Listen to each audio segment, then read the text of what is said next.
I don't like your network is very bad. I want you to leave and come back again. Together. Your network is bad. I don't like your network is bad. Everyone achieve more. Yeah. We cannot hear you. Leave and come back again. I don't like your network is very, very bad. Somebody were raising up his hands. Can you put it up again so that I can figure who was that? All right, that is Mr. Lucky. Oh, Mr. Lucky, it's not your turn yet. I'm coming back to you. Please be patient with us. Two Niger is not available. I would like one man. Please talk to us. One man. All right. Thank you for having me. What's your take? What's your take on Peter Obi and his running mates? Yes, I'm happy to share that with you, but I hope I am extended the same courtesy to speak freely. My take on Peter Obi's choice of running mate is that it is essentially a choice of surrender. So it's a choice of surrender, and that is Peter Obi essentially waving the white flag. So we also have Peter Obi tried with all he could to get Kwakwanso on board. So why did Peter Obi want to get Kwakwanso on board? Peter Obi wanted to get Kwakwanso on board because he fully understood that in the North, they vote as a bloc and they vote to instructions. So they vote as a bloc, and really there's no this idea that something new is going to happen in 2023. Please park that as a thought. In the North, they vote as a bloc and they vote to instructions, and it is usually their patriarch, like some strong man, that directs that voting. So that was why Peter Obi chased Kwakwanso so aggressively. And the moment Kwakwanso snubbed Peter Obi so publicly, that was the moment that Peter Obi that was the moment Peter Obi stopped becoming any real consideration in the presidential race. So that was when Peter Obi's presidential race ended right there. Not that he was ever in the presidential race. So for him to now What do you mean that was because Kwankwaso refused to deputize Peter Obi and his presidential race ended? I don't know what you mean by that. Please tell me. Because he has no footing in the North. No, yeah. Where is Baba Datti from? But thank you for asking that. So this Yusuf Datti Baba is a Nigeria-born Mauritanian Arab.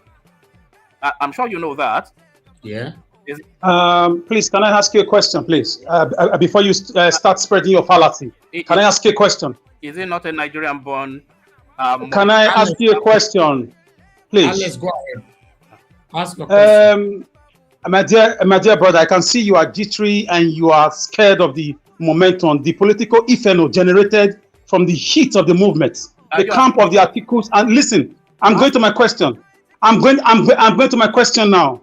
I can see each time you guys, you and your likes, you come around to discredit this guy. My question to you is this: what gives you the right, the moral standing, or the constitutional right to say somebody in Nigerian's presidential race has come to an end when it has not been declared by INEC? You just committed a crime and a fraud. What gave you that right? Who are you? Look at that. For God's sake. Are you INEC? Did you conduct the election? So what gave you that right to carry out that fallacious statement? All right, why? Alex, let him finish. Thank you, Alex. Sorry, host. I thought you said I was going to have the courtesy to speak. Go ahead. Yeah. One man. Yeah, go ahead. No. I don't want you to speak anything relating to hate.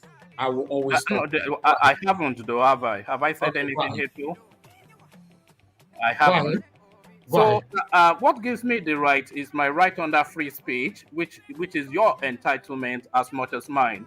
So in my right under free speech and my right to an opinion is what entitles me. So just to park that to one side, yes, I do insist that Peter Obi's presidential race, if ever there was one, it ended really the moment Kwakwanso rejected him, because then it doesn't have any serious player in the North, and he has gone to bring then this Mauritanian Arab to run as his vice president. So this guy, born in Nigeria of Mauritanian heritage. So the first thing you ask is, where is this Yusuf Baba's allegiance? Is it to the country where he was born in, or in his own home country, which is Mauritania? So that's the first question to ask, because we know the guy's history. So he's a first generation. His father was an Arab cattle trader who traded into Nigeria and settled there. He's a first generation Nigerian, and his ancestors. Naija watch, stop this nonsense, man. Stop it before you start spreading fake rumors now. Naija watch, can I ask this one a question? Are you aware Mr. Peter Obi spent a lot of times in the United Kingdom? Are you aware? No, are these known facts? What I'm saying, is it fact or fallacy? These are fallacies. I'm not aware of this. I know you are being paid and you are doing a job. It's okay. Well done for your fact masters. You are not aware that Newman, your father come from somewhere. Your grandfather come from somewhere. I have someone else that want to ask you a question, because I told you before, as you know, that this platform, we are 90% supporting Peter Obi, which we also give an opportunity for others to come and talk about their own principle. But people are always here to counter you. Naija watch. No, Naija watch. But repeat this nonsense for damaging online this afternoon. Repeat this nonsense for them. Please, more than stop him before you start spreading these fake rumors. No, you are living somewhere. You are living somewhere. You have family there. You are living somewhere. Your children cannot. Your children cannot do anything for that place. So what have I said that is not? Is that the issue? Is that the issue? Is that the issue now? One man, this is not an issue, okay? The guy was born in Nigeria, so he's a citizen in Nigeria, okay? You are here in UK, you understand? You are here in UK with your family. You people are doing fine and all that, you understand? You cannot just come here and assume, bring one story or the other, even though it's okay, everyone, hold on, please. Whoever that is speaking right now, mute yourself. One man, please mute yourself.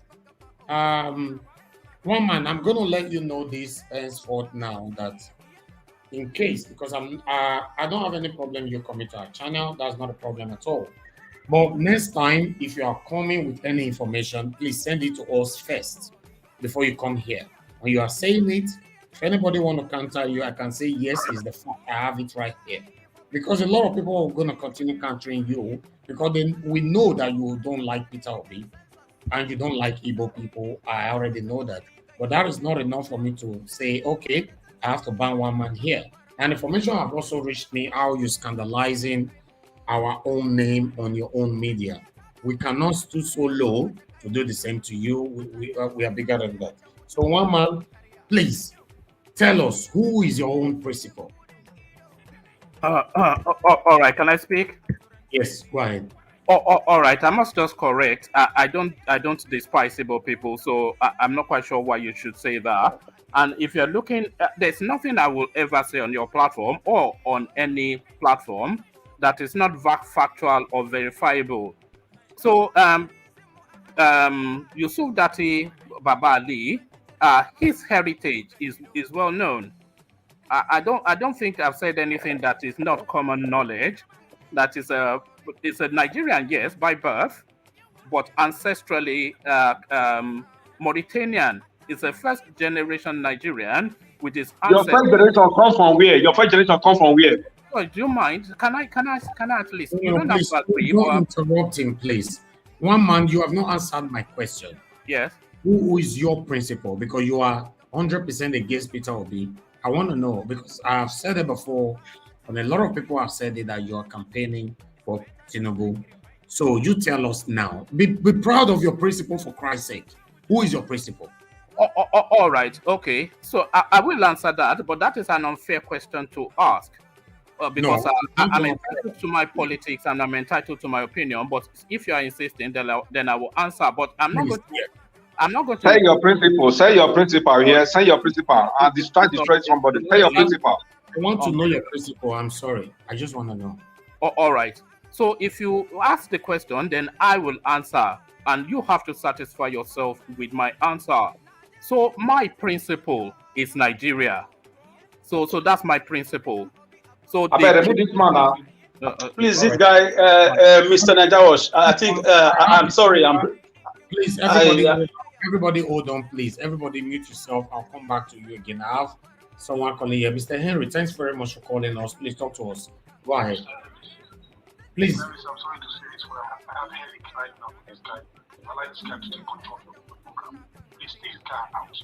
I ask you a simple question. Council will give you a straight answer. Okay, that's fine. That's fine. It's okay. Thank you, Mr. Henry. Thank you.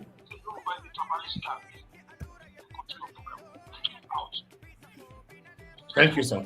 Thank you, Mr. Henry. Sorry, host. You know, I've not had the chance to speak. You know that. Okay. No. You know, problem you are facing on my platform, one man. You can see statistically, 95%. Fake rumors. Please, no interrupting, please. 99% of the people here always interrupt you. 99%. And many of them said they normally visit your platform. You speak hate towards Peter Obi. You speak hate towards Igbo people. And we don't do that here. Like I ask you now, you started by saying because Kwankwaso did not deputize Peter Obi, that was the day Peter Obi presidential career ended. That is totally wrong to say. That is extremely wrong to say.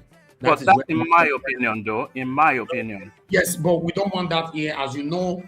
But okay, let me ask you before I move to someone else, one man. Are you aware? So you won't let me speak? Hold on, one man.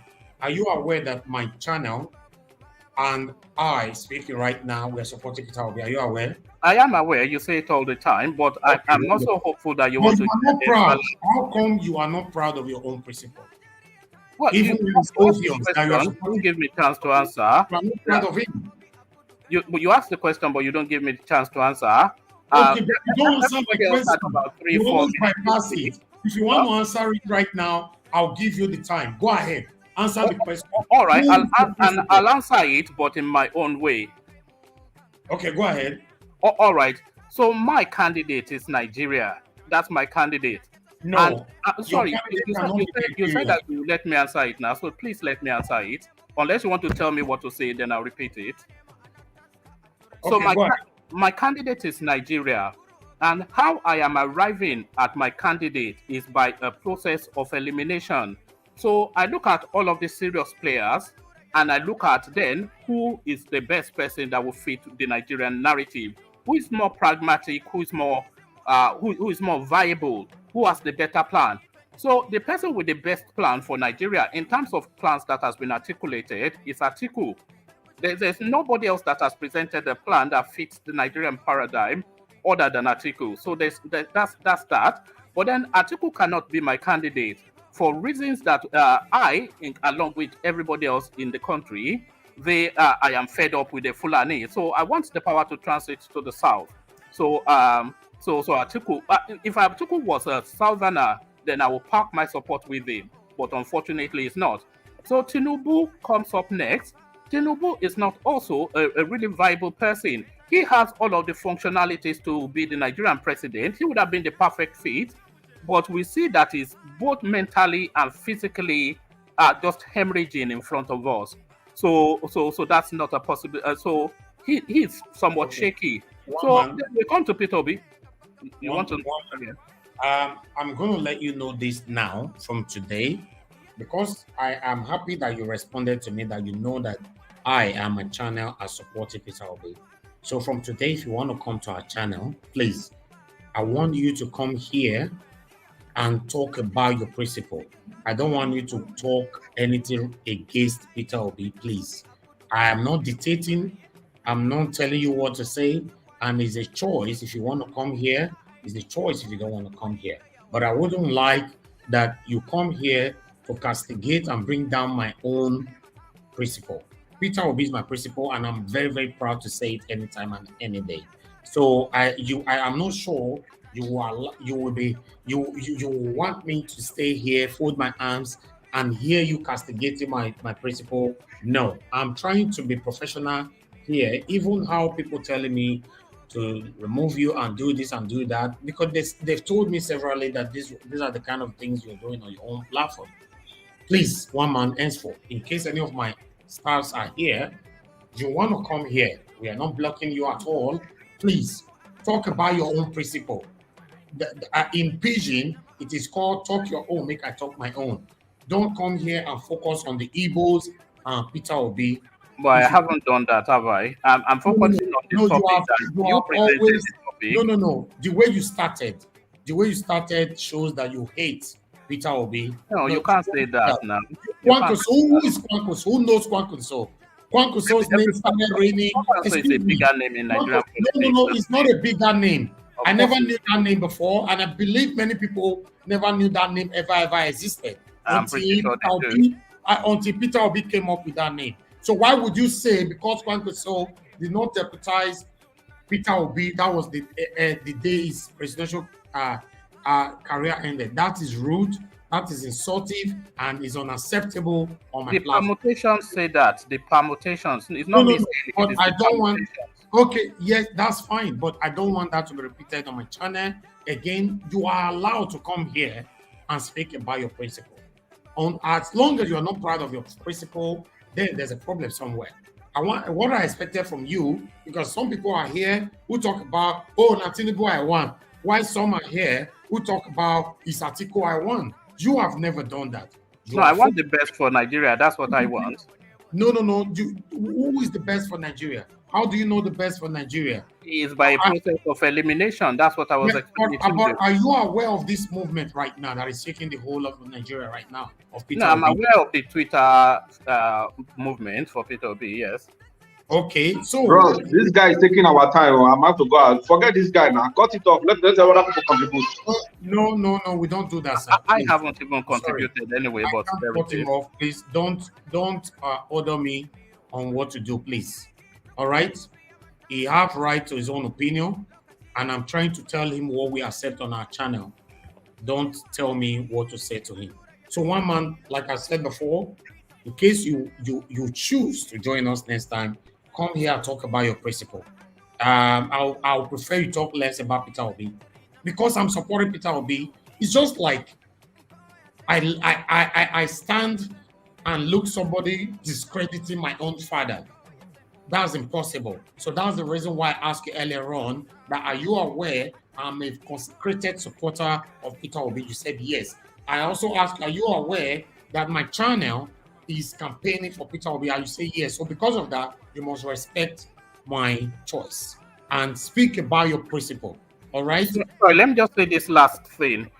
Your topic says let's discuss Peter Obi and former vice president and VP. Former Senator Yusuf Datti.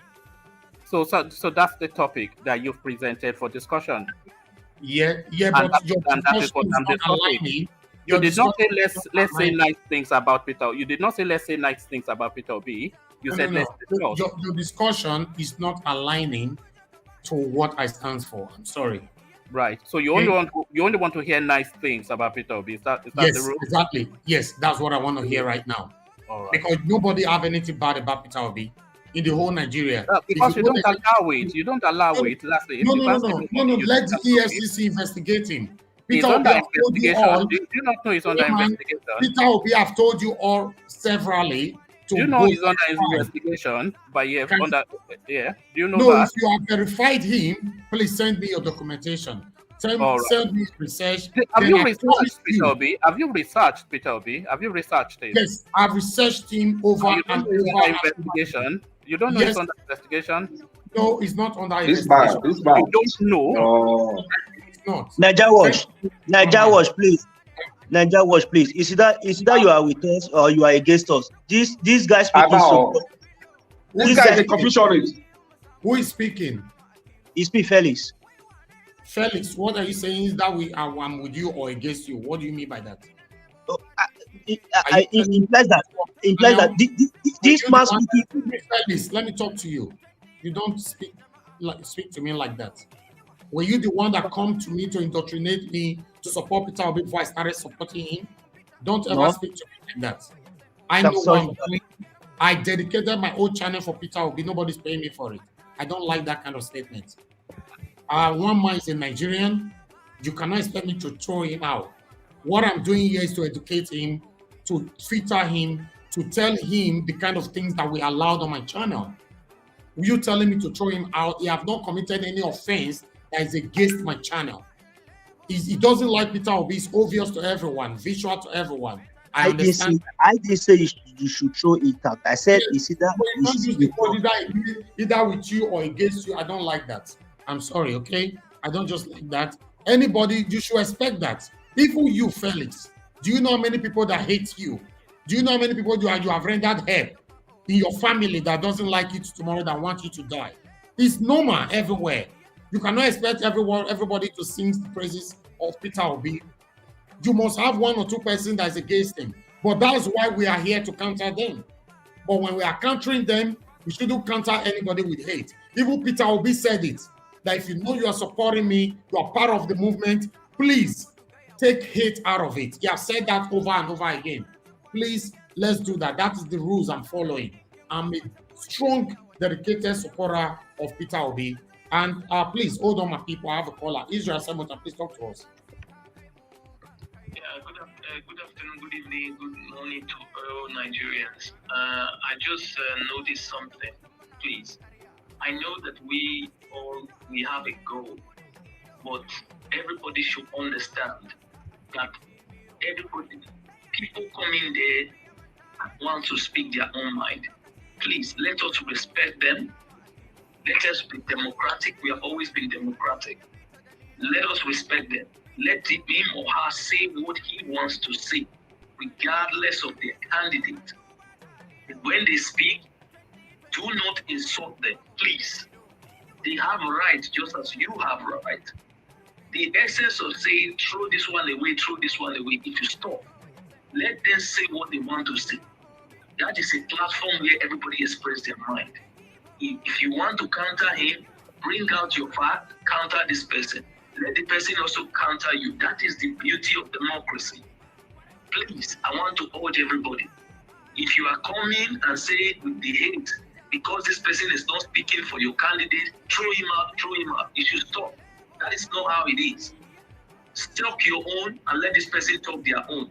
If you have something to counter with the person, bring out your fact, counter the person. You are selling your own ideas to the electorate. That is how it's supposed to be. Nigeria Watch has been a platform that shares the ideas of everyone, regardless of if you support or if you doesn't. I do not support his candidate. He does not support my candidate. It doesn't make me my enemy. We are all Nigerians. We must respect each other. And that is what I want to say. God bless the Federal Republic of Nigeria. Thank you. Thank you, Israel, my brother. Thank you. All right, people, please. You know, I've still not had the chance to speak. Mr. Waman, like I said before, if you want to talk about anything here, henceforth, the reason why I'm not going to give you time to speak right now, I want you, if you still want to come back to this channel, come here, tell us about your principle. As long as you're not telling us about your principle, you are here to discredit Peter Obi. I will not allow that anymore on this channel. So no free speech allowed. No free speech allowed. Is allowed, yeah, but yours is full of hate. I have my own brother. So, what have I said?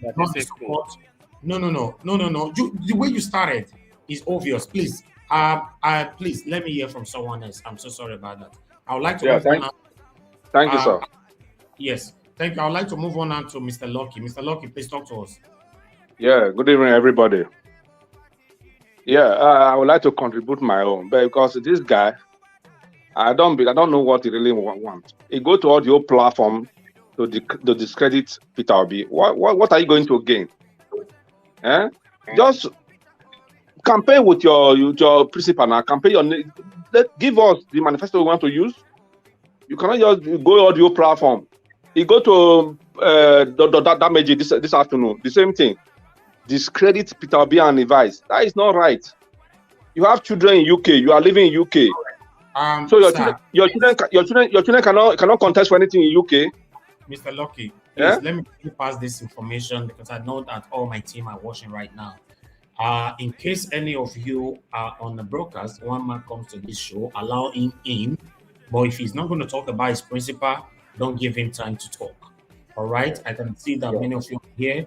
Allow him in. We are not we are not segregating anybody from this platform. Let him talk about his own principle. We have people here that will counter him, even me myself will counter him.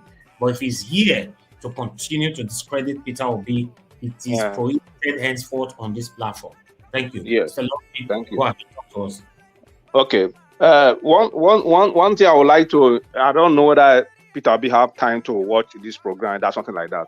If I don't have direct contact, it's just like a sending guy here now. You see something happen last time when you say the month of the Muslims say they go and draw Peter Obi picture in that place. He says since they don't like that kind of thing. Why that kind of thing happen? Because we are not together. Christian and Muslim are not together. Like he's sending here, it's a law. You have right to marry a Christian that is a Muslim. But the law say that if you are a man and you are a Muslim, you marry a Christian, your first son, your first child, anybody, you're a woman, man, your first child, you must be a Muslim. If you are a Christian man, you marry a Muslim woman, your first child, it must be a Christian. Other one can choose what they want to be. It's no, they bring two of them together. I have two, two of my manager, two of them marry Christian and a Muslim. Tomorrow now they go to Kiram. The Christian man, he go to Kiram for a wife.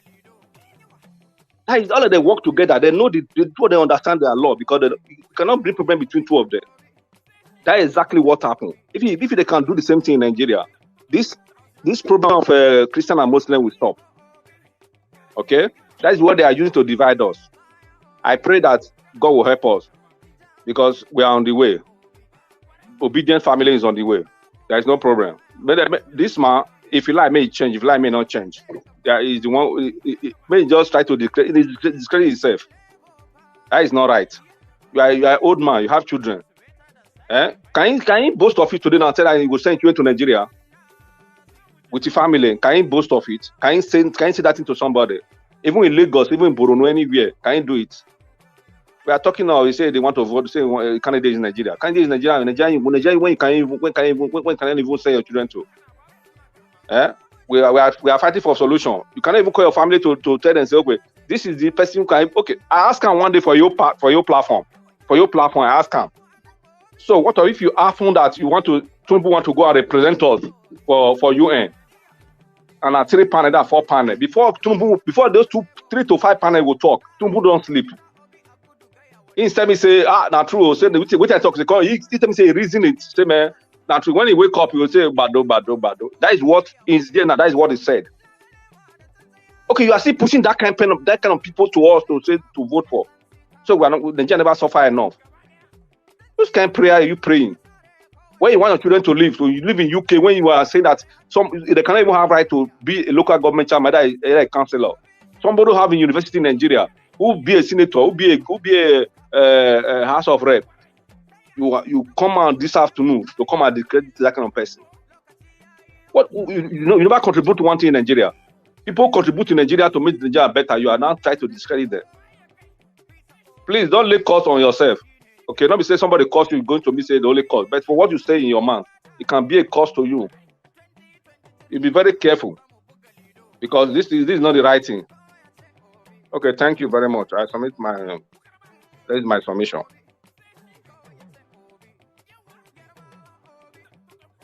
Hello. Okay, thank you very much. I appreciate you right there. I would like to move on now to someone else here. Let me see the next person that's supposed to talk. 2NG, we wanted to talk to you before. I don't know if you're available right now. 2NG, but in case you're not available, 2NG, then let me move on to Mobile, please talk to us. Good evening to you. Thanks for joining us. Thank you, Mr. Niger Watch. Thank you very much for this platform. God bless you. Thank you for this decision you just took. It's a very positive decision. And what you said is the truth. We don't have to, take anybody away from your platform because this platform is for the freedom of Nigeria and the freedom of speech. In other words, you and every Nigerian here will continue to educate one man because he lacked that knowledge.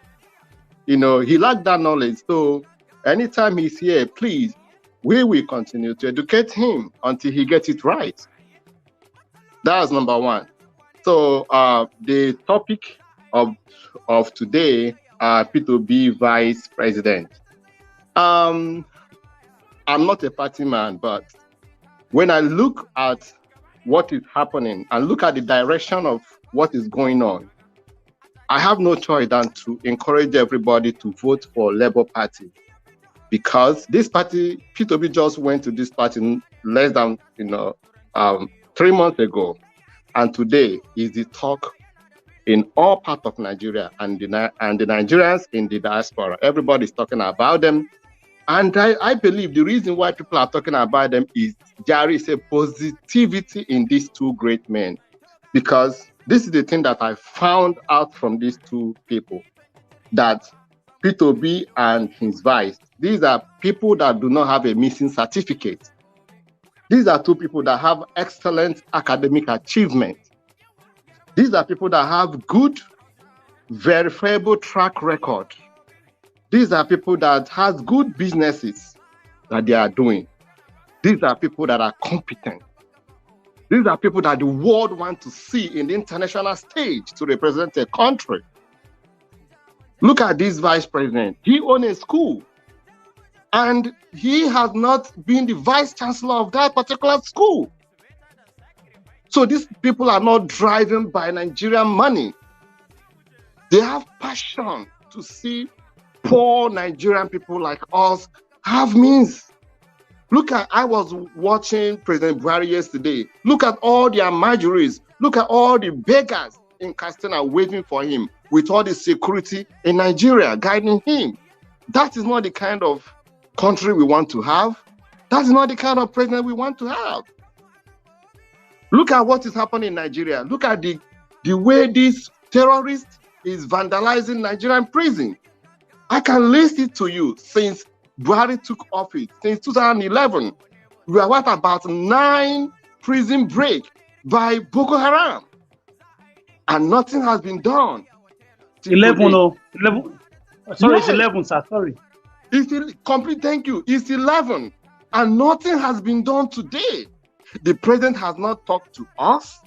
He said that he's disappointed.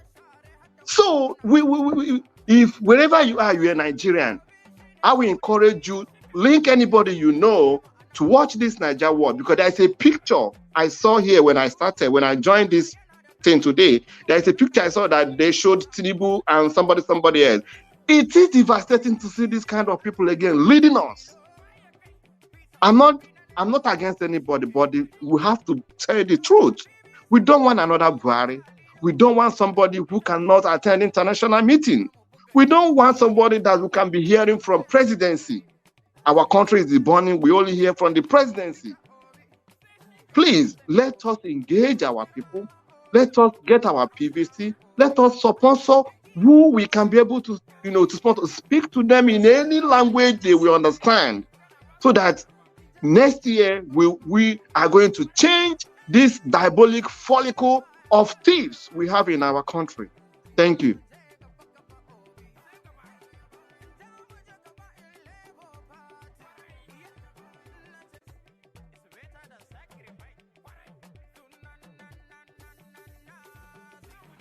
Thank you very much for your deliveries. I really do appreciate you for that. I would like to move on now to Edolite. Edolite was, are you there with us? Please talk. Yes, to us. I'm here.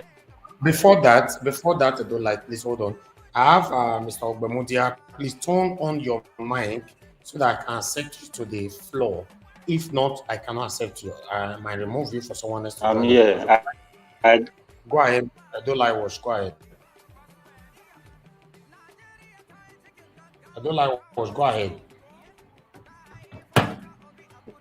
Okay, I believe you have been facing a lot of problem today with your network. I don't know, so we need to move to someone else. I'm sorry, because of time. All right, I have. Okay, my co-admin is here. Wonderful, Kashi. How are you? So I think you're going to take over right now.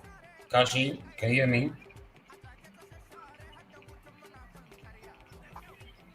Hello, Kashi. You want me to say? Can you hear me now, please? Yeah, I don't like. Yeah, can hear you now. Okay. Okay. Should I continue, or you are still waiting for Kachi to come in? Hold on. Don't like. Hold on. Kachi, can you hear me?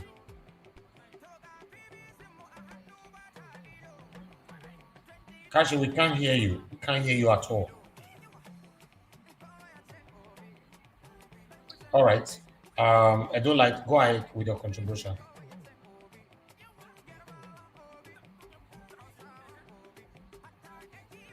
I don't like. I don't know what's wrong with everybody's network this evening. I'm not getting it. We can hear But you. I can hear everybody. Can you hear me? Yeah, I can hear you guys. Okay, I don't like what's happening. We can't hear you. And 2NG, you turn off your mic and sorry, 2Niger, you need to come back again. I'm facing issue with you as well here. You know, Kashi, can you hear me now? Kashi, can you hear me? It's strange. Okay, I don't like. I can't hear you, and Kashi, I can't hear you. Let me move on to someone else. Can you hear me now? Okay, I can hear you now. How are you doing?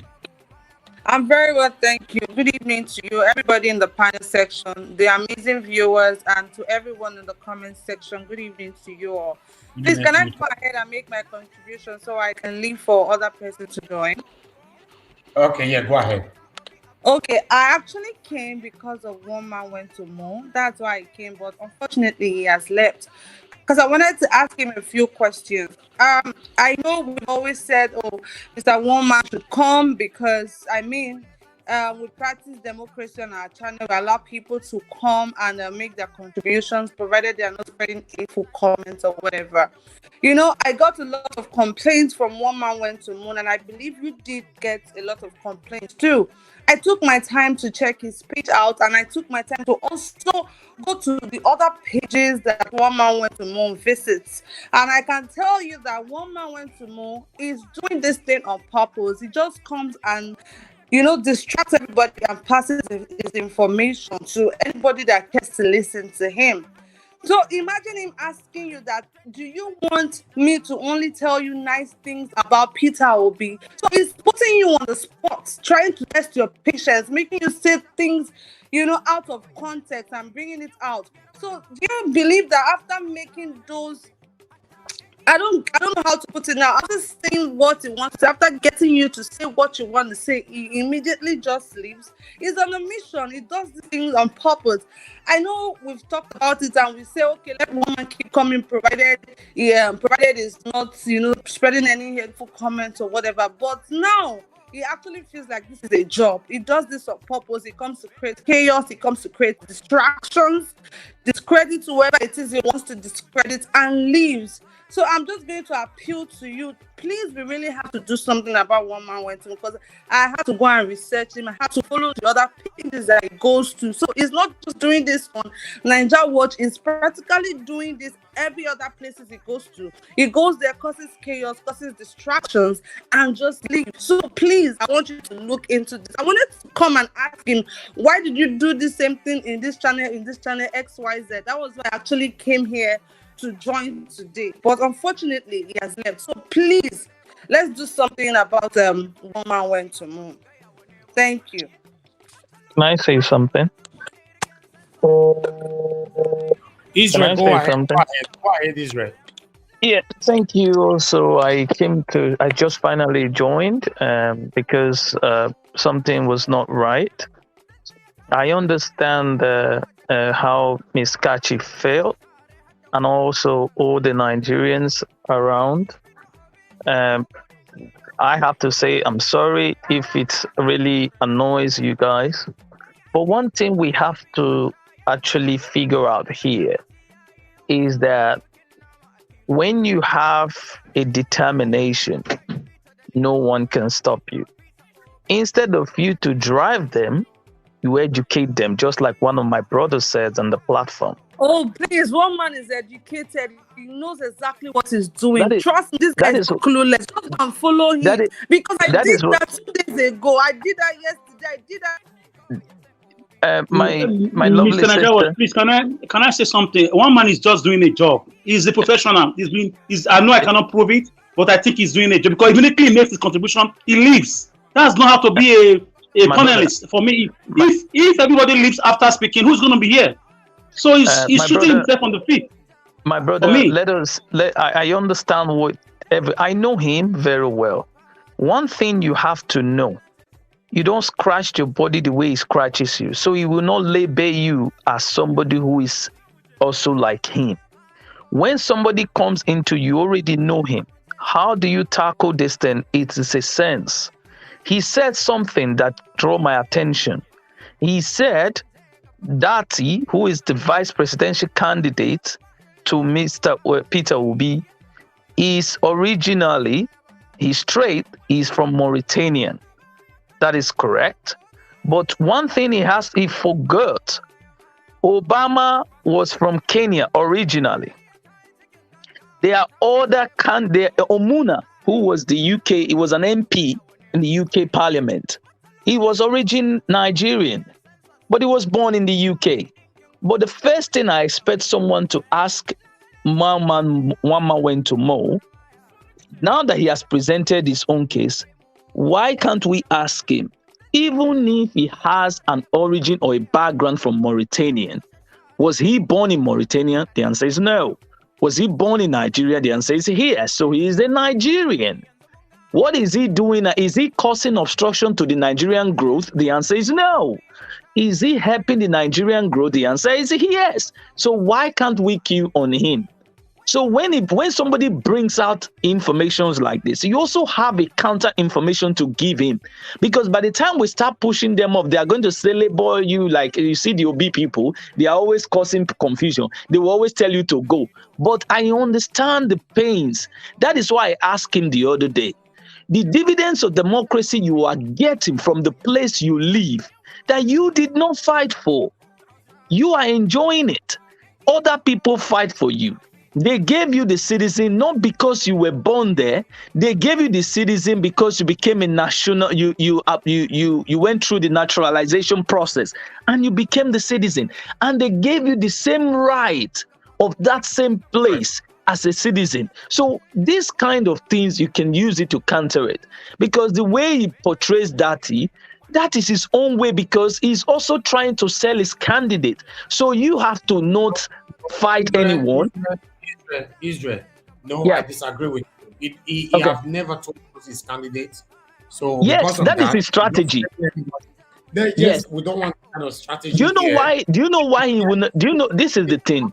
It's a way. I told you. Remember when I said something. One thing. If you remember my speech, he said there are people who there are many people who thinks that we are just talking. We are not fighting for our right. There is a way you talk to them because they know themselves. These people are distractions. You should expect this thing coming into a movement to bring in far, this and that. But you also should be robust to counter them. Let them sit down. Let them be hearing how people are not energized. Israel. All right, that's fine. That's fine. Like I said before, I've made the final decision on one man. Whenever I come back to this channel, we're not sending him away. He must talk about his principle. If he's here to talk about Peter Obi, he doesn't have a chance for that anymore. I'm not going to stand here to watch anybody to discredit my own principle. Peter Obi, as we speak right now, is my own principle. So I will never allow that anymore. And I'm also happy that our own team came here, Kashi, said one man know what he's doing. He's deliberately doing whatever he's doing. So that's fine. But henceforth, whenever you are here as admin, you are the one moderating Israel or any of us moderating, one man is not allowed to talk about Peter Obi anymore. Let him talk about his principle. You know, at least we are fair enough to give our platform for you to talk about your principle. Tell us your principle. You cannot be hiding under the shadow and telling us that your principle is Nigeria. No, that doesn't make any sense. So henceforth, I'm not going to allow that for him to come here to discredit Peter Obi. Remember, Akim is not supporting Peter Obi, but you have never ever talked about Peter Obi with hatred. You know, so that's what we want here.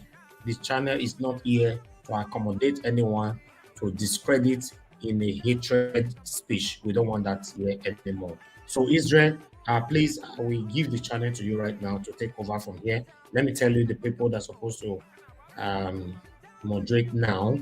I don't know if Alex is still with us. After Omobude and H Ho. Yeah, I'm still here. Mr. Alex is here. Okay, wonderful. After Mr. Omobude and H Ho, Israel, are you listening to me? Are you there? Yeah, I'm listening. I'm listening to you. Thank you, my brother. All right. After Mr. Omobude and H.O., I think we're going to start all over again from Mr. Felix. Then Mr. Okay. Samuel by one like that. So the next people that we need to speak to right now, okay, Mr. Omobude, H.O., and Two Niger. Two Niger could not talk earlier on because his network was affected. So I'm still here. Oh, please. I don't like your network is breaking. Your network is so bad this evening. It's going to be a big problem for you to contribute because this is the third time now we are facing this. Anyway, Israel, over to you. Thank you very much, everyone. And I'm going to take a short break. God bless you. Right. Thank you very much, everyone. Thank you. Let's not get distracted. Please, let's be focused. The next person is here is Mr. H.O. Mr. H.O., are you there? Can you unmute yourself? Yes, I'm here. Thank you so much, Mr. H.O. Where are you joining us from, Mr. H.O.? Yeah, I'm here in US from Colorado. Oh, sorry. Is it Miss or Mr.? Sorry, because it sounds a bit... I'm a I just want to... Sorry, you're female. Oh, I'm so sorry about that. It's okay. I hope you take that. Mrs. H.O. Thank you so much for joining us. Now, this question is going to go to you. Do you think we should be looking at the policies that these people are bringing? Do you think that is going to help Nigerians? Or we just want to see because it's just Peter Obi?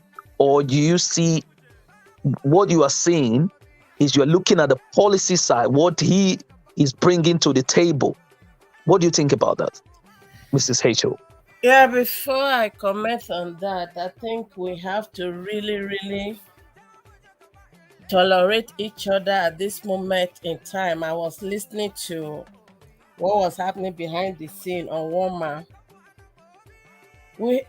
Everybody, we should be tolerating each other, and we should have that patience to be able to tolerate them, to be able to convince them to understand why we are supporting Peter Obi or Omoyele Sowore.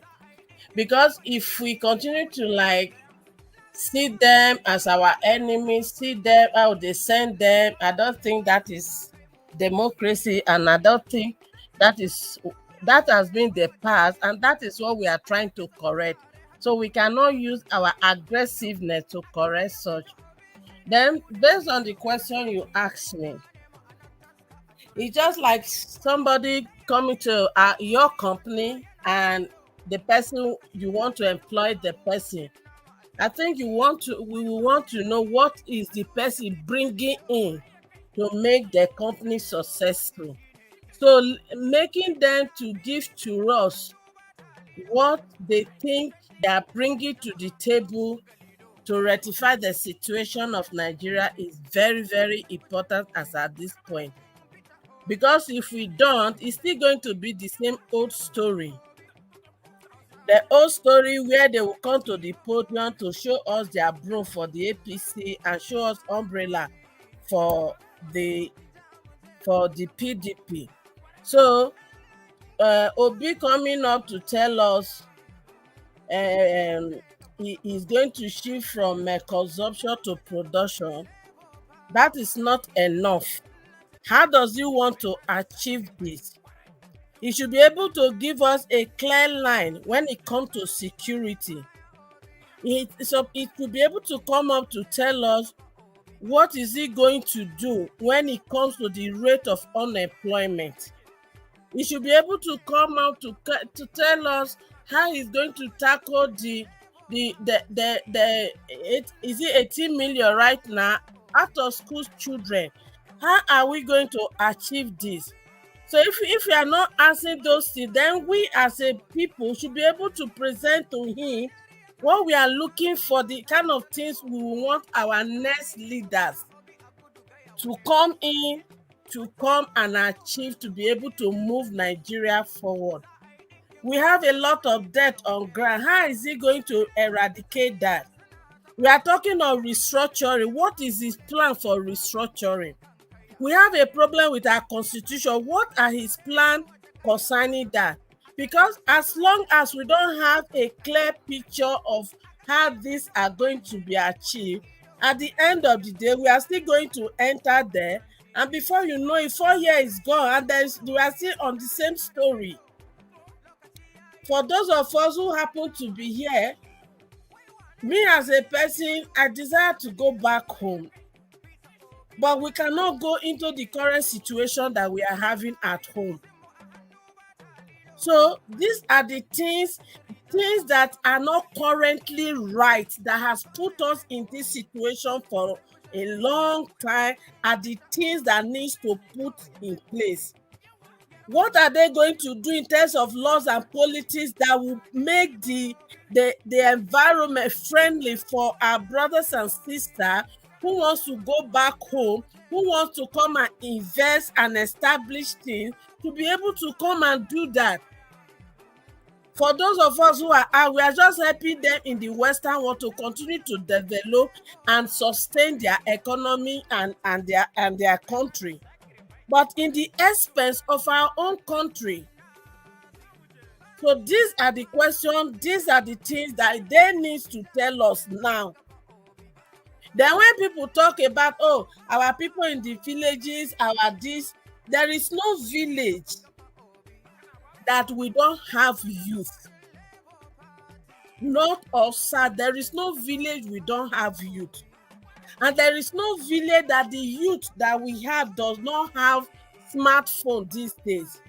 So we also need to employ our youth back there to be able to educate our mom and dad who does not have access to social media, as they call it, educate them to let them know why they will not collect that money or right to vote for the right person.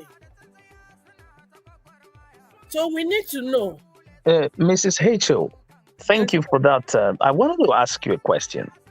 So, do you think that our youth now need a lot more of enlightenment, or don't they think to what this present situation, what this present administration is giving back to them, they have learned their lessons?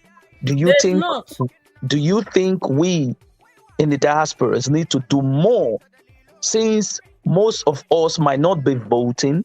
What do you think will be our instrument to really bring out these people in terms of voting wise? We will continue to educate. Just like I said earlier, there is no place in our villages, in our town, that people, our young ones, do not have smartphone. And why do we have to continue to educate them? If we look at Ekiti, vote buying is still obvious. And majority of them that were flipping the money they gave them for them to vote for a particular candidate, they were young girls and boys, under 18, 20, thereabout. So it is not only our mom and dad that we think that doesn't have access to the internet that are going to collect that money. No, the young ones are still going to collect that money. So we just have to still continue to educate them. And it is their responsibility to also educate our mom and dad at home that that don't have access to this internet, that doesn't understand. They need to know that this money that they are collecting, that is at the expense of your child going to school and not be able to get a job. It is at the expense of your insecurity, where you can no longer farm, or you farm and the Fulani and their cattle comes in and drive you out. These are the education we need to continue to hammer and hammer and hammer. Thank you very much, Mrs. Hazel, for that great contribution. And Can I I ask should a endeavor. question? Can I ask a Just quick give me question? 1 minute too, Niger. Please should endeavor to, join us whenever we are on a debate section or a discussion like this. I really love your submission. Thank you so much. Mr. Two Niger, what was your question? Can you ask your question? Is it directly to Mrs. H.O.? Yes. Okay, Mr. H.O., just stand by. Apart from commending the way she has always spoken, and she has done that again, is it not supposed to be illegal to sponsor people to vote, like bribe people to vote? Because I've seen cases where I think INEC or FCC officials are arresting people that are bribing people to vote, but yet it is done widely. So it's a little bit confusing. Is it illegal or is it not? It is illegal. And if we want to, but our law, as it is right now, does not work. Because if our laws are working, we know that for Tinubu to pick the ticket of APC, he paid people. That is vote buying. That is illegal. But did they do anything about it? No. For Atiku to pick up that ticket of PDP, he also paid people in dollars. Was that legal? No. But did they do anything about it? No. That is why we are saying it is high time. We should not just vote in somebody who will come in there, but we need to vote in somebody who will be able to stand on his or her feet to change things that will make our law to begin to do the right thing.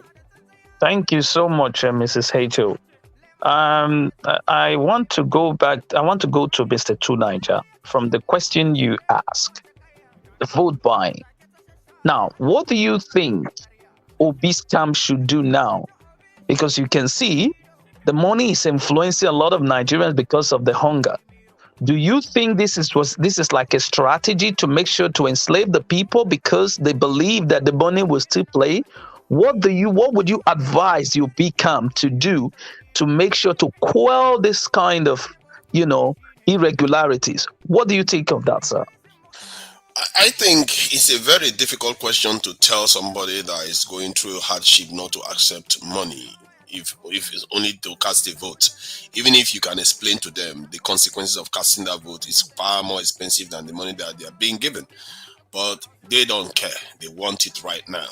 So the only way to go around it is to try to enlighten people to the fact that it's illegal and make the organization that are supposed to hold people accountable on these things, empower them and call them out if they are not doing their job. Because if something is widely being done, something that is supposed to be illegal, then why are we not highlighting that part? We just surrender to crime? I don't understand it. And a crime that is at the very heart of our democracy. But why do we accept it? That is another definition of corruption that has eaten into us. Mrs. H.O., sorry. Let him just finish because we wanted to go back to someone else. If you don't mind, with all due respect, let him just finish, and so that we can go to Mr. Mobude, and we will still come back to you again to that same question if you still want to answer it. I hope that it is understood, Mrs. H.O. Thank you very much, ma'am. Yeah. Mr. Two Niger, can you go on, sir? Yeah, I think the Peter Obi camp can, highlight this issue as a strong one, that the people that are carrying out these actions should be held accountable, and they should have ways and strategies and campaigns on these too. Because this is another thing. I've never seen one campaign that says, don't take bribe to go and vote. Not one even advert on TV. Why is INEC not running that kind of advert? So those sort of things are the kind of things you call people out on. You said, INEC, what is your mandate? Your mandate is to encourage people to carry out voting in a proper way without taking bribe. Why am I not seeing this thing, letting people know that this is illegal action? It shouldn't be happening, because people don't even see it as illegal. They just see it as one of those things that happen in an election now. And I don't know how we fell into it. And Peter Obi could start from there as a way of calling out this in making people accountable, because that's part of his brand, isn't it? You start calling these type of things out, and that discourages and it kind of ties the hand of your opponents that are trying to use money, because that gives him some kind of advantage, because he doesn't need to bribe people to get vote from them. He just needs to get funding to run his own campaign. And if that is what everybody else is doing, that's fine. But this bribing and buying, wholesale of voters should be stopped. I don't see why at least they can limit it. And that is a good strategy for him to use, because he's now saying, I'm not bribing people. This stuff is already against the law. This is what I've been talking about, that, it's rotting the country away, that the police, the EFCC, whatever, the people that are supposed to be handling this thing should be doing their job, calling all of them out so that they will stop, at least reduce the amount of this thing, buying of votes that is going on. I think that would be a good strategy for them to go with.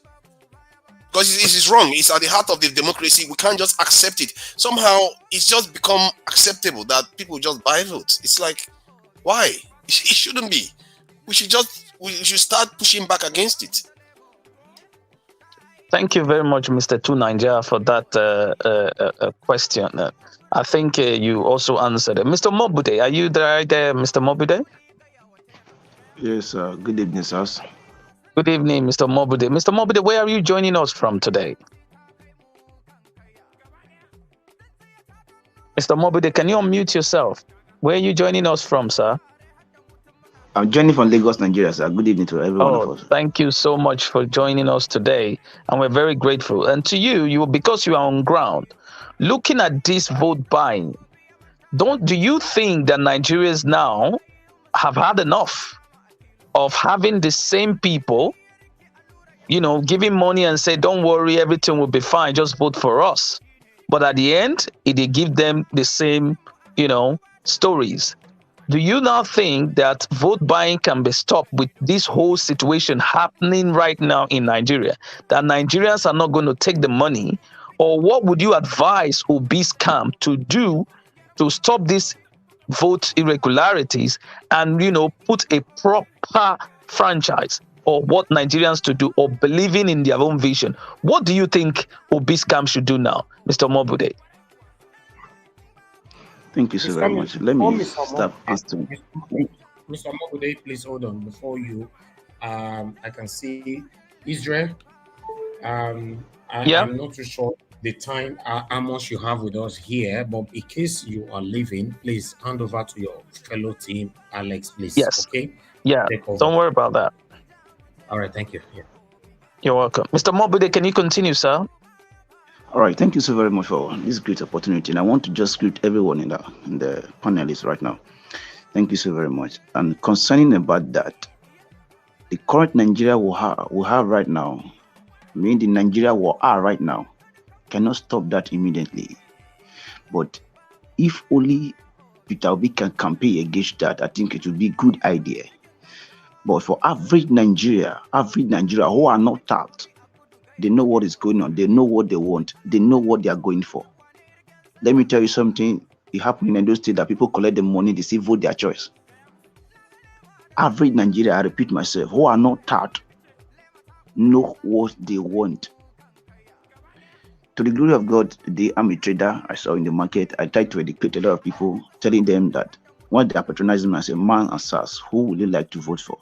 When I say the Tinubu, because I got to learn them to understand. Fine, Tinubu is good. Not that Tinubu is not good. But are we still going to be using the same old people who has denied us our education? Are we still going to be using the old people who has been killing our moms and dad, our parents, our children, our siblings? So now a person has presented himself as the one who God has chosen for Nigeria. I think we need to follow this person.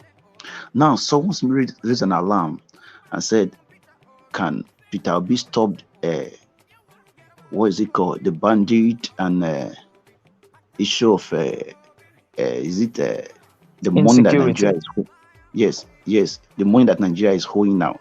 He has addressed all those issues long ago. He has addressed it, how he's going to clear up all those debts. Then insecurity, the question was put to his own vice president That was 2 days. It's not yesterday. Yes, yesterday. That how are they going to address the insecurity?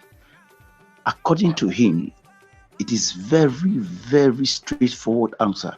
Nigeria today, or the world we have today, with the senses of what is it called? Is it technology today? You can be in your bedroom, Sas and Ma, managing the situation of insecurity in Nigeria. Though the man did not speak further, but I know that is what he's going to say. He said he don't want to speak further because we need to be very wise because of Nigeria we are living now. He said his president has not his president has not spoken concerning insecurity. He doesn't have right to say to that. But I quite acknowledge the integrity of that fellow, of that man Datti. He's a very learned somebody. Sasama, God has blessed us with those two people. One thing we need to do right now is to bring out a strategy that we can use to help these people to campaign for them. Mr. One Man, the way he's coming to this platform and bring, he has his own opinion. Me, I'm a very positive human being. I'm this type that when I say let this thing be done, I want it to be done exactly the way it ought to be. Sasama, I want to drop this before I leave because I don't have enough battery on my phone now. I think the party logo have to be placed on this platform. A lot of people don't know Peter Obi. Mr. Mobude, well, I think the platform will address that, though it's a democratic platform. We will address that. I just wanted to ask you, because based on you are on ground right now, you're in Nigeria. Yes, what can you tell? What is the atmosphere like? The Nigerians, the average Nigerian, how would you assess it right now? Sir, 2 days ago, I gathered Igbo friend and I gathered Yoruba friends and I gathered announcer friends. Is it 2 days ago? Today is Saturday. Yes, 3 days ago, which on Thursday. Happened to be the day we are doing clean up in Lagos State. And I said, Sars and Ma, who are all you there? Let's talk to ourselves one another. I just like bringing debate amongst ourselves. Who would you like to vote for? The answer man said Kokute. He said they want to vote for Koko. So I said, yes, Kokute is a very nice man. I said, there's no doubt about that. But has he been able to do or tell you categorically that this is what he wants Nigeria to become in next 4 years once he become our president? The guy said no, that Kukoso is good. He has been a president. He has been a governor of Kano State. I said yes, it's fine. Has been governor Kano State. I said, but listening to Peter Obi according to his words, just listen to his list one after the other. This is a man who has the vision of what the people of Nigeria is crying after. Sir, let me tell you this. Nigerians today who are tired of this, they are civilized, they are wise. I said, if it's only people who are tapped that will not vote for Peter Obi, because those people, they are not learned, they don't have the vision of going back to school, they don't want to do anything for themselves, they just want to live on Agbero. Let me put it that way, they want to live their life in Agbero. Average Nigeria today who has able to go to primary school, secondary school, know what they want, that what they want is Peter Obi. That 3 days ago on Thursday, I was able to convince those people that let's go for Peter Obi. And the answer man there, he was able to say, okay, yes, I even brought some of the past message on this platform that look at what is going on. Even answer man said, okay, we'll go for Peter Obi. Sasama, Nigeria, they are wise now, they are civilized. If you that now go to TikTok, you see how Nigeria children are making, let's say, rubbish of Tinubu. They know that Atiku is the one importing a generator into Nigeria. Nigeria, they are very strong people, but they need just the little help of the leaders. They need just little help from the leaders. Thank you so very much, sir. So, thank you very much for that submission, and I hope you continue to do your canvassing and making sure that everybody is, hearing the message, and also listening to them and also giving them how things should be. Thank you so much for that. I just wanted to go to someone is trying to raise. Sorry. Mr. Mori, Mr. Mori, what's your question, sir? Yeah, actually, I don't have a question. I've been battling with a lot of network fluctuations. I don't know if Mr. One-Man is still here. I want to address Mr. One-Man, but I tried to... he's not here right now. Yeah, Mr. he raised a lot Mori. of controversial issues. I think we need to address that squarely. Yeah, when next he's back on here, he can talk about his candidate, and you talk about yours, and we'll have to make a very nice debate. But right now he's not here. I'll come back to you, Mr. Mori, and I think Mr. Mobile, has he spoken since?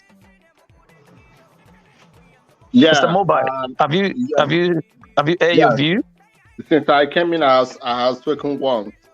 Okay, all right. Yeah, he has spoken. To be fair, I've not spoken once at all. I just asked a question. Okay. I see you, Mr. Two Niger, who hasn't spoken. I think I asked you a question before. Yeah, it was a question. Okay. All right. I will come back to you, but I want to ask another person another question, because we have to. We're trying to make it look, a bit more diverse, so that we can get enough of ingredients about this whole political movement. I want to go back to Mr. Alex. Mr. Alex, are you there? Mr. Alex? Yeah, I'm here. All right, thank you very much. I know you are on ground also. I just wanted to ask you this question.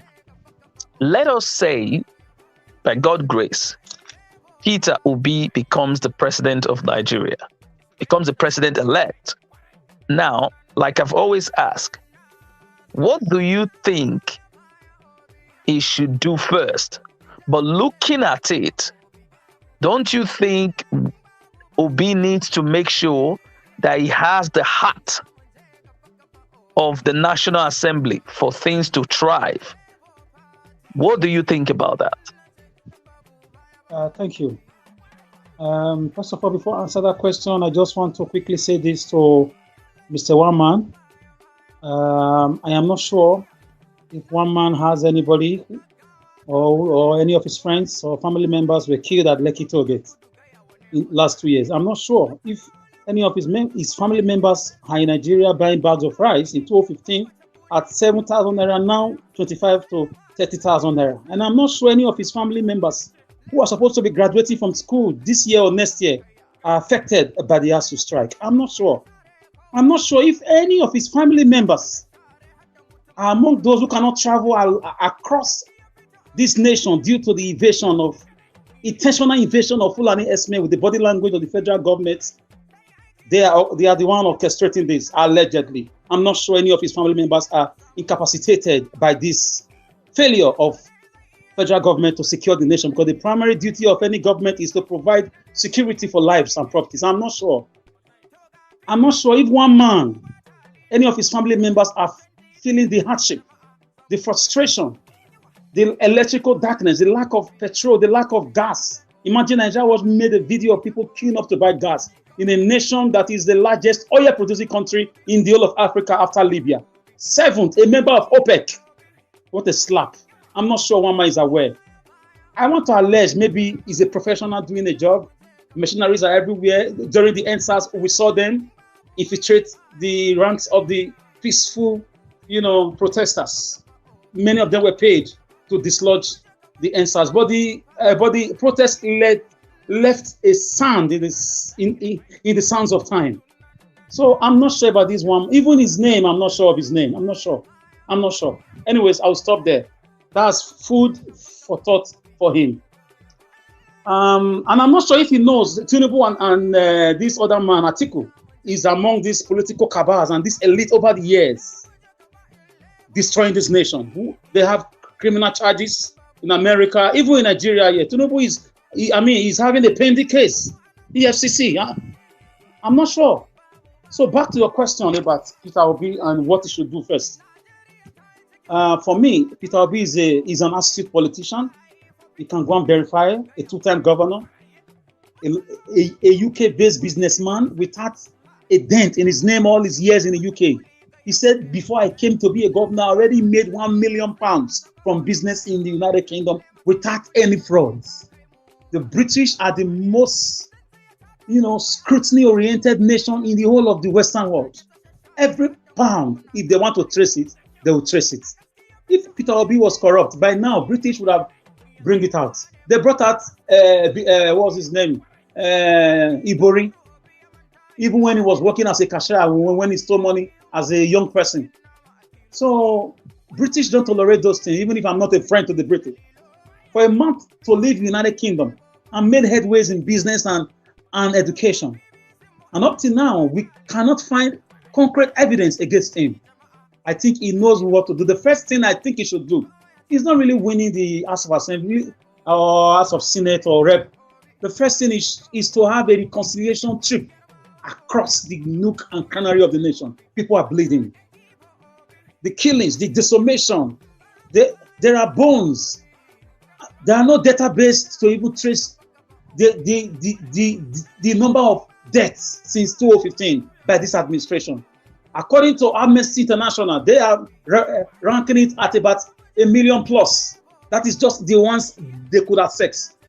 A missionary came to Nigeria and went to the Congress to tell them that Nigeria is a ticking time bomb.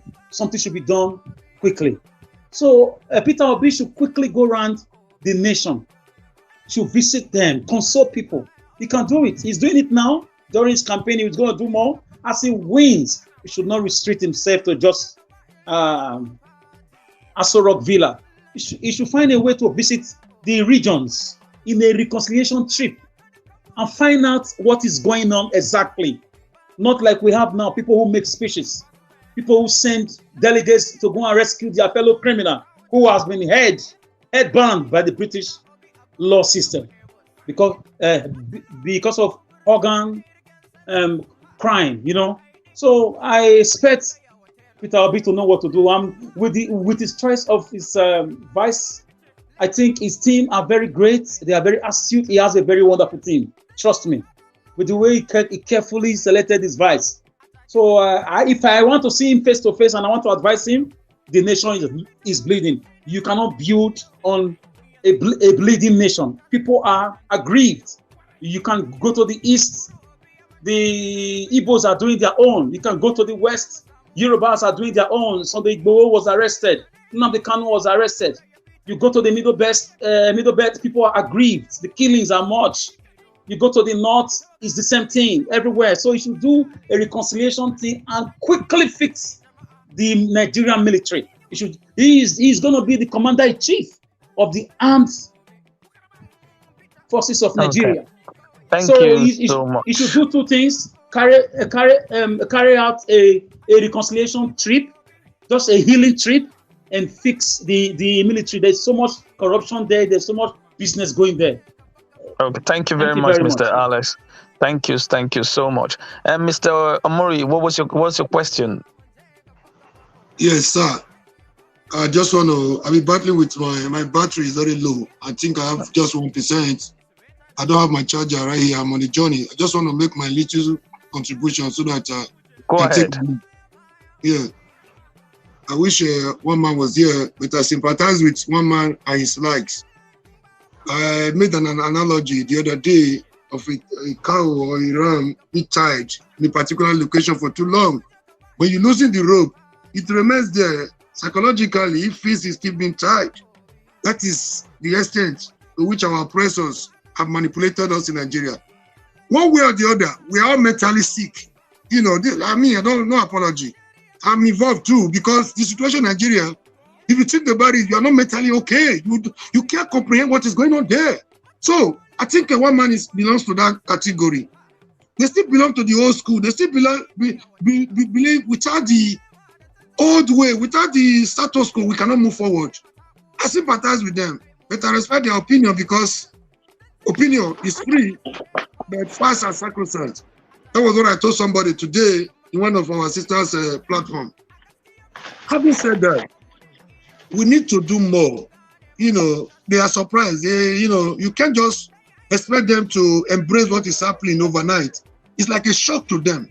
But many of them, either they are not aware of what is about to befall them, or they're already feeling the heat of what is befalling them. Either way, something is happening in their camp. You know, honestly, they say, lies the heads that wears the crown. It's no longer business as usual. They are feeling the heat. You know, you come here to tell us where his father hails from. I think one biggest thing they did to educational curriculum is the removal of history. If he's a student of history, we know that the average Fulani man is nomadic in nature. By nomadism, I mean movement from one place to the other. They're always on the move. So the Atiku you talk about is not even originally from Nigeria. Atiku came from somewhere in the Cameroon. The northern part being dominated today by the Fulanis. You know, if he knows the history of Usman Fodio, he would not be talking the way he did. You know, we all came from somewhere. This is something we don't want to hear. Don't divide us on basis of tribe, religion, ethnicity. We are done with this. It has not taken us anywhere. So we cannot continue to dwell in that backward and lackadaisical past. We are moving beyond that. I think it will take the lives of one man some time to realize the reality of the moment. You know, they are still struggling with their past. If it's not a Tinubu, Yoruba man cannot vote. If it's not an Atiku, an Hausa man cannot vote. If it's not a Kwankwaso, the Kano man cannot vote. What the hell are you talking about? There was one man when this Kwankwaso was brutally defeated by a young man that just got the support of the youth in Kano in 2007 by a young Ibrahim Shakarau. Was it not the same Kwankwaso that was beating hands down? So they are yet to come to terms with the reality of the moment.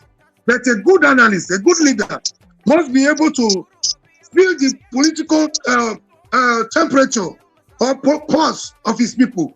Right now, Nigerians are not smiling. They cannot go to bed with their eyes closed. They don't know where their next payment is coming from.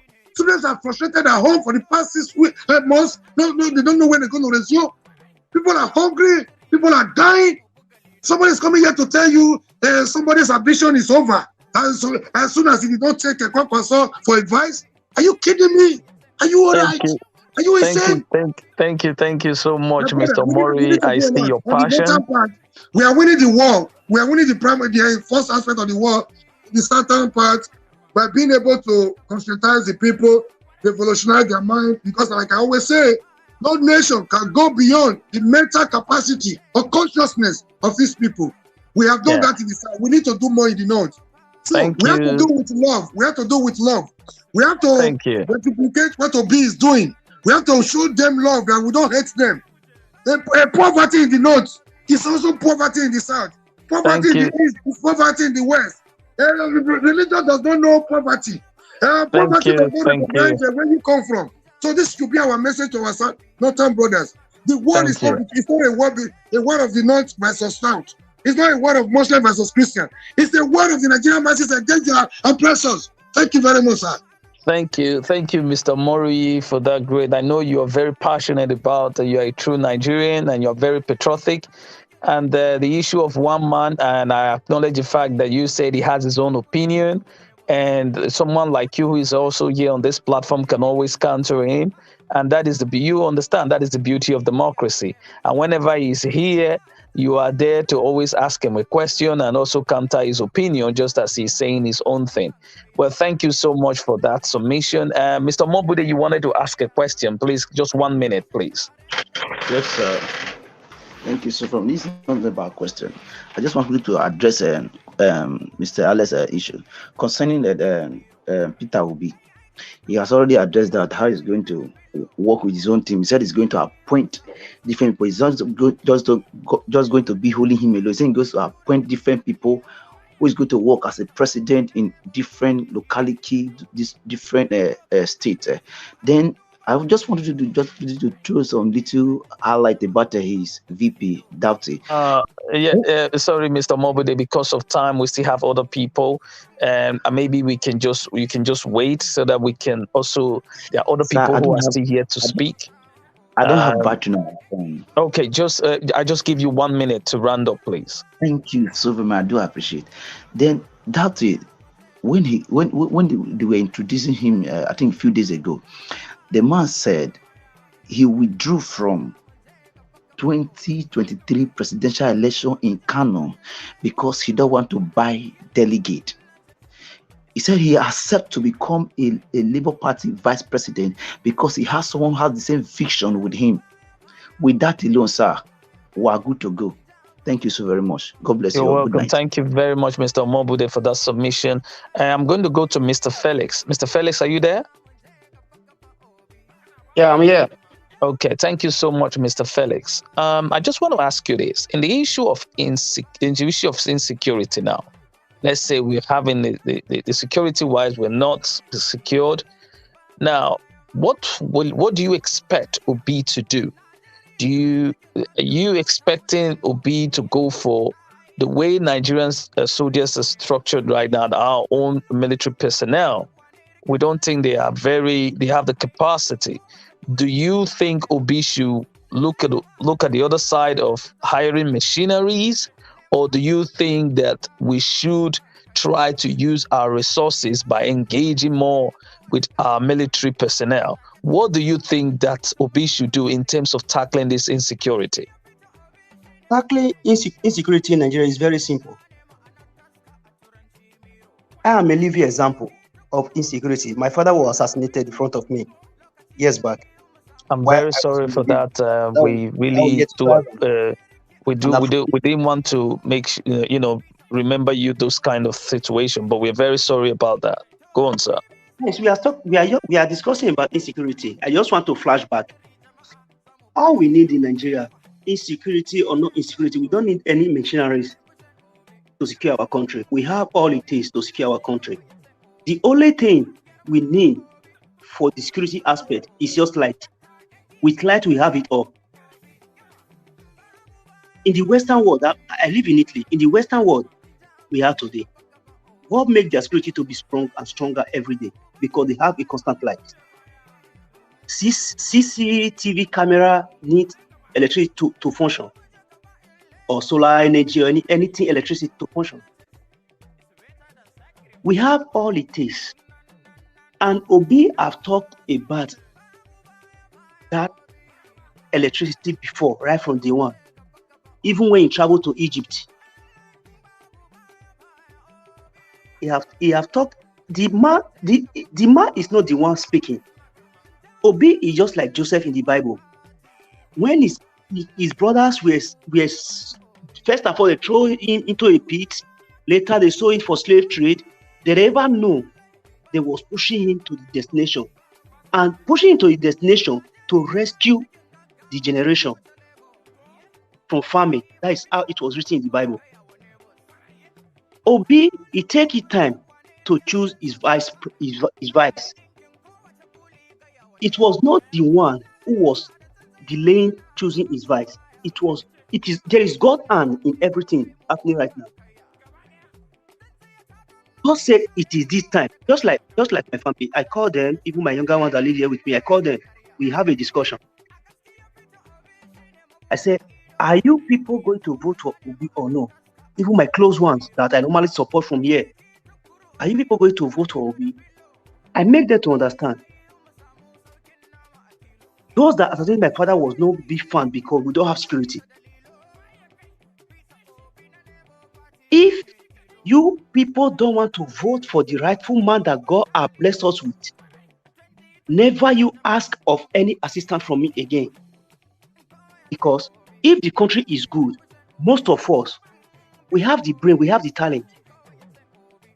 We could have used it in our country, not now that we are using it to develop other continents and other countries. They understand me and they concur to everything that I told them. They succumb. Obi know the right. In short, God knows the right thing for him to do for us. It's not Obi, because God is in everything that the man is doing. He knows the right thing to do in terms of security, infrastructure, and everything. I know it's not going to be easy because these devilish people, they will like to spoil his government for him. But with God that we serve, the living God we serve, we never make it happen. Because he's the one that started the movement. He must have the finishing hand in it. That's all I have to say for now. Thank you. Thank you very much, Mr. Felix. Mr. Samuel, are you there? Yes, Thank you so much, Mr. Samuel. Like regard to what Mr. Felix has just said, the same question goes to you. And do you think electricity will play more as a role, a very important strategy for us to tackle this insecurity? Or do you think that Obi should, try and make sure that the militaries are equipped in terms of dealing with this? Because ever since we've been tackling insecurity, ever since without the lights and electricity coming out, the Nigerian military we're functioning, we're very active. We went to Liberia, we conquer, we went to Sierra Leone, we conquer. So do you think that the issue of electricity is also one of the problems that will not help to stop insecurity? Or do you think it's better for us to put more energy, bring this energy back to light so that we can be able to tackle this insecurity? What do you think of this? Okay, thank you for that question.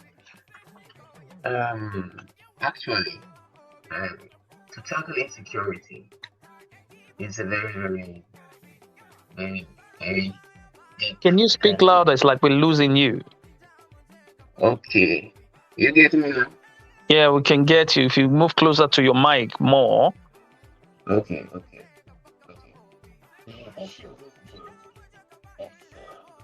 No, we're losing you again, sir. Why?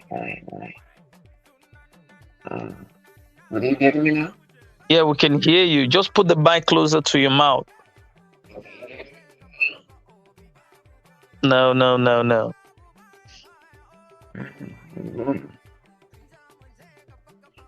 Hello? Yeah, we can hear you now. Just go on like that. Okay. Also, on the matter of insecurity, we are losing you again. We're just losing you. Just try and sort it out. I'll come back to you. Okay. I'll come back to you again. I'll come back to you. We're just having this new person just joining us now, Adiola Abolaji. Hello, can you unmute yourself? Good evening, good afternoon, sir. Where are you joining us from, Mr. Adiola? Yeah, good evening. I'm joining you from Istanbul. Oh, thank you so much, Mr. Adiola, for joining us. I'll come back to you again. Just let me finish with my panelist as well. You're welcome. Right. I'm gonna go to Mr. Mobile. Mr. Mobile, are you there? Yes.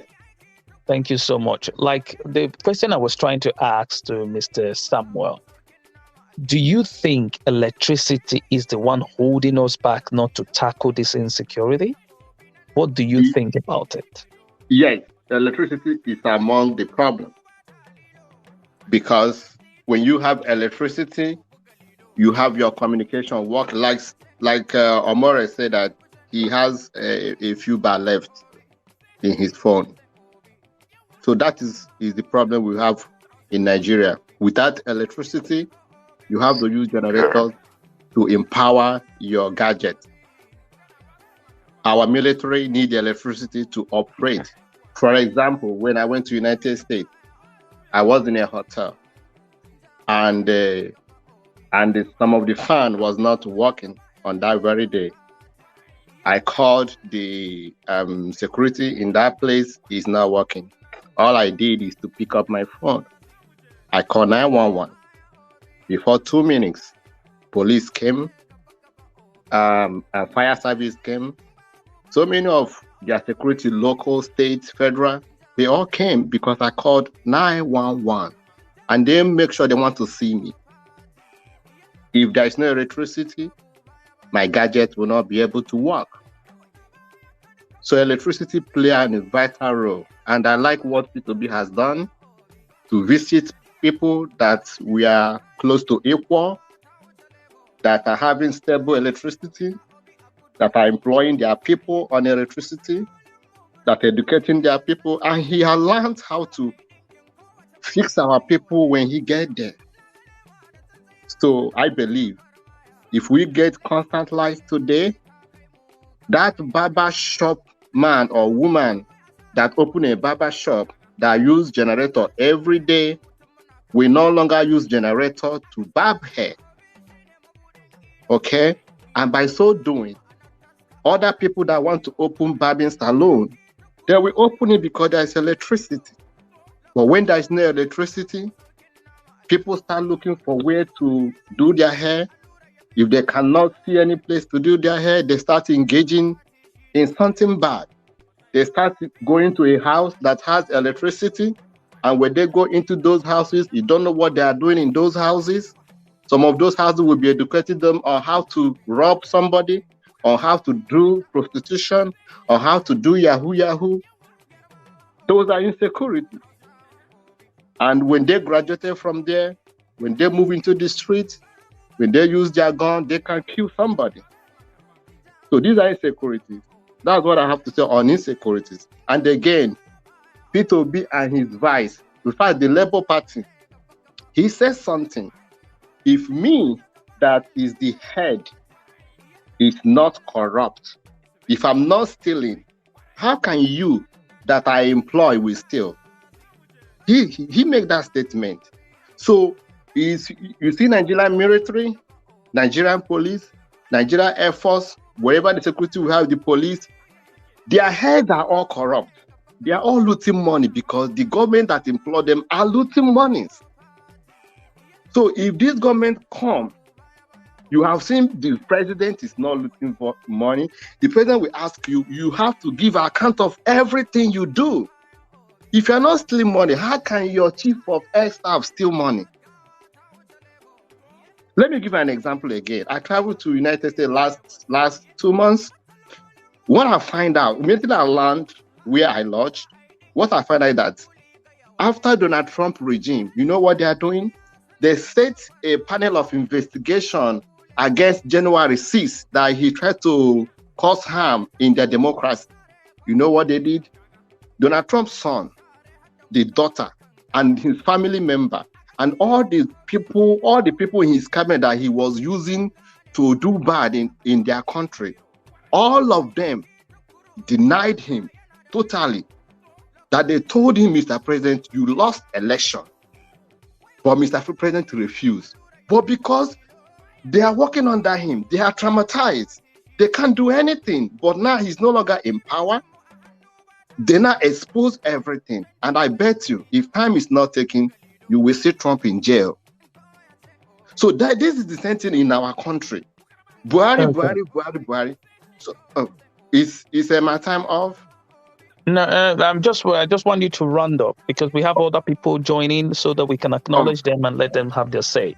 Okay, thank you. Yeah. So what I have to say in summary is that Nigeria will be insecurity free if Labour Party enter there, because there is no availability, there is no opportunity for the people that will be in those offices to steal.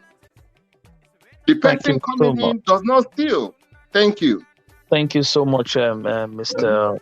Mobai, for that great analysis. I'm just quickly going to acknowledge Mr. Breadman. Mr. Breadman, are you there?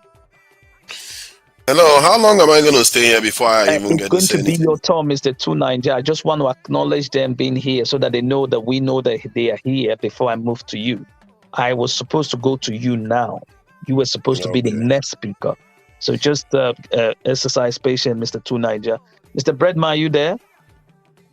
Oh, I guess Mr. Breadman is also busy. Mr. Engineer Joseph Igama, are you there, sir? This is Breadman. Engineer Joseph Igama. Mr. Breadman, yes. All right.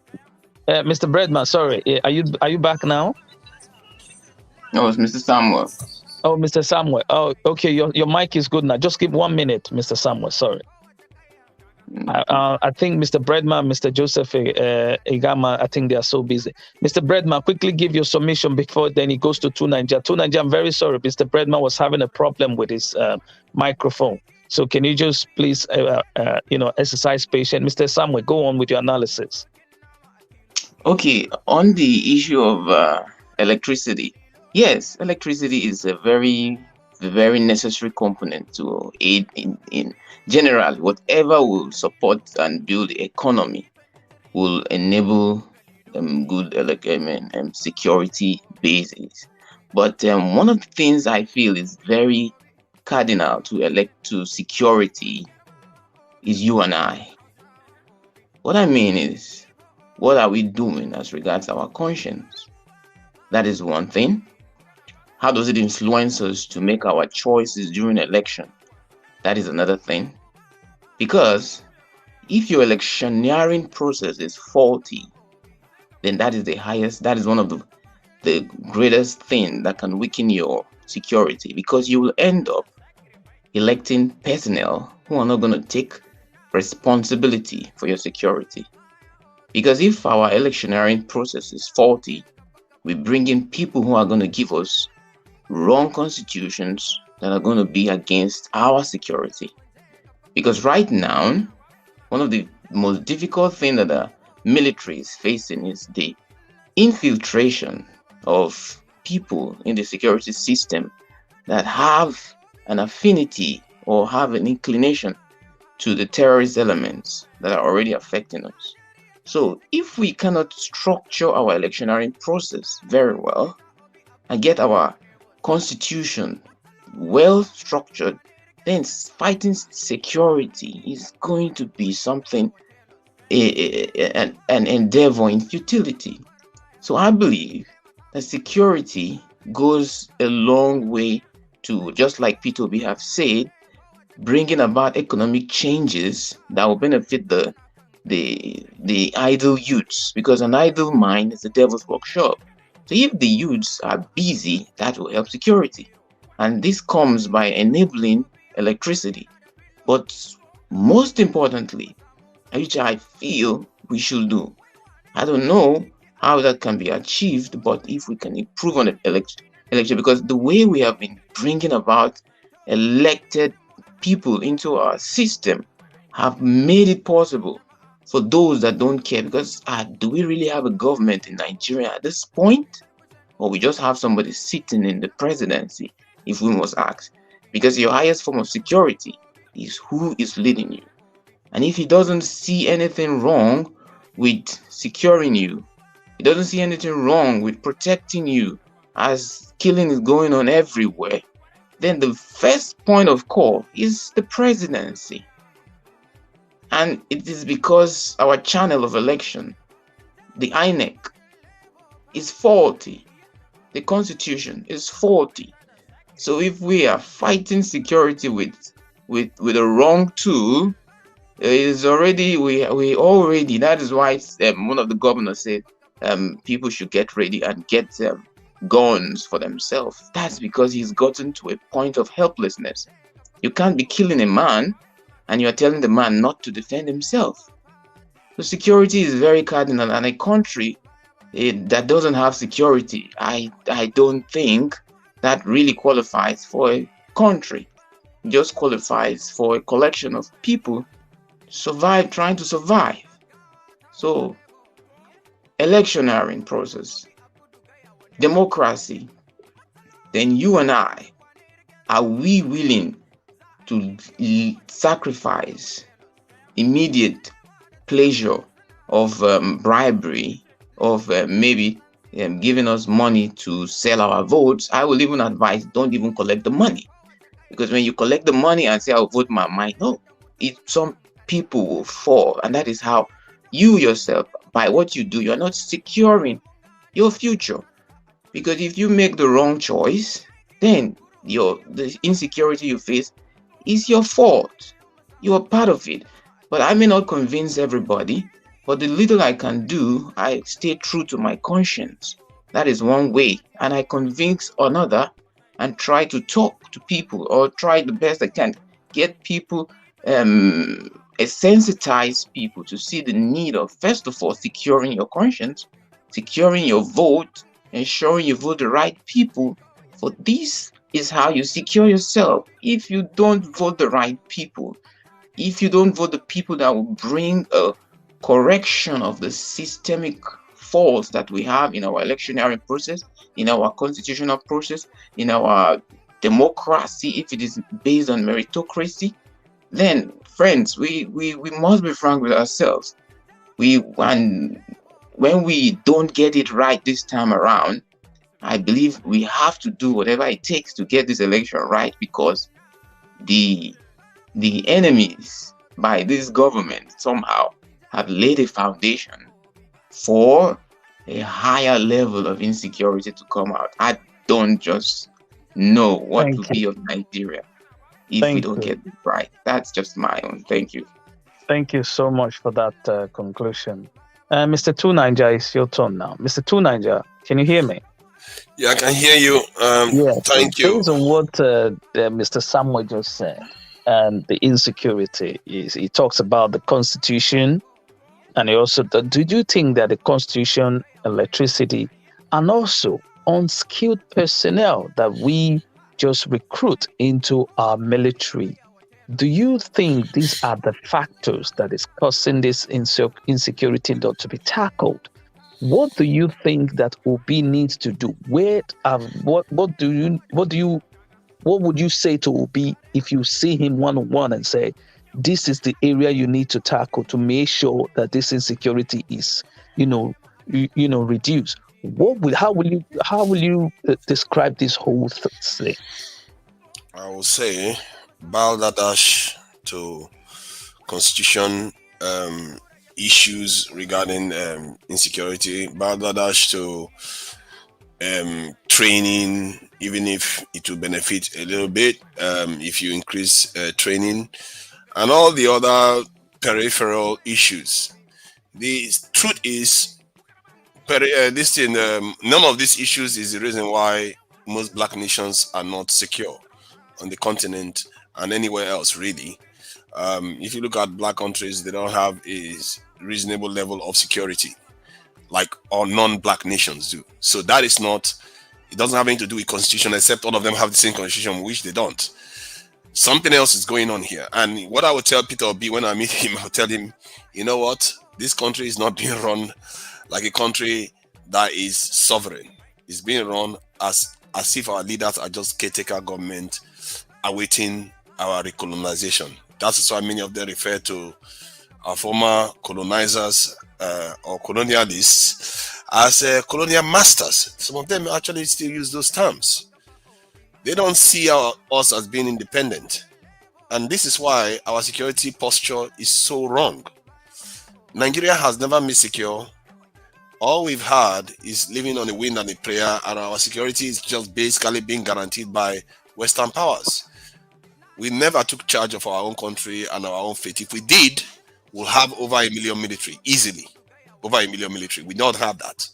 Instead, we have barely 100,000 that are active in the theater, which means one soldier has to defend over 2,000 citizens. That is it's crazy if you look at that number. And the country right now, the soldier is actually overperforming, if you ask me. What we see right now is overperforming soldiers.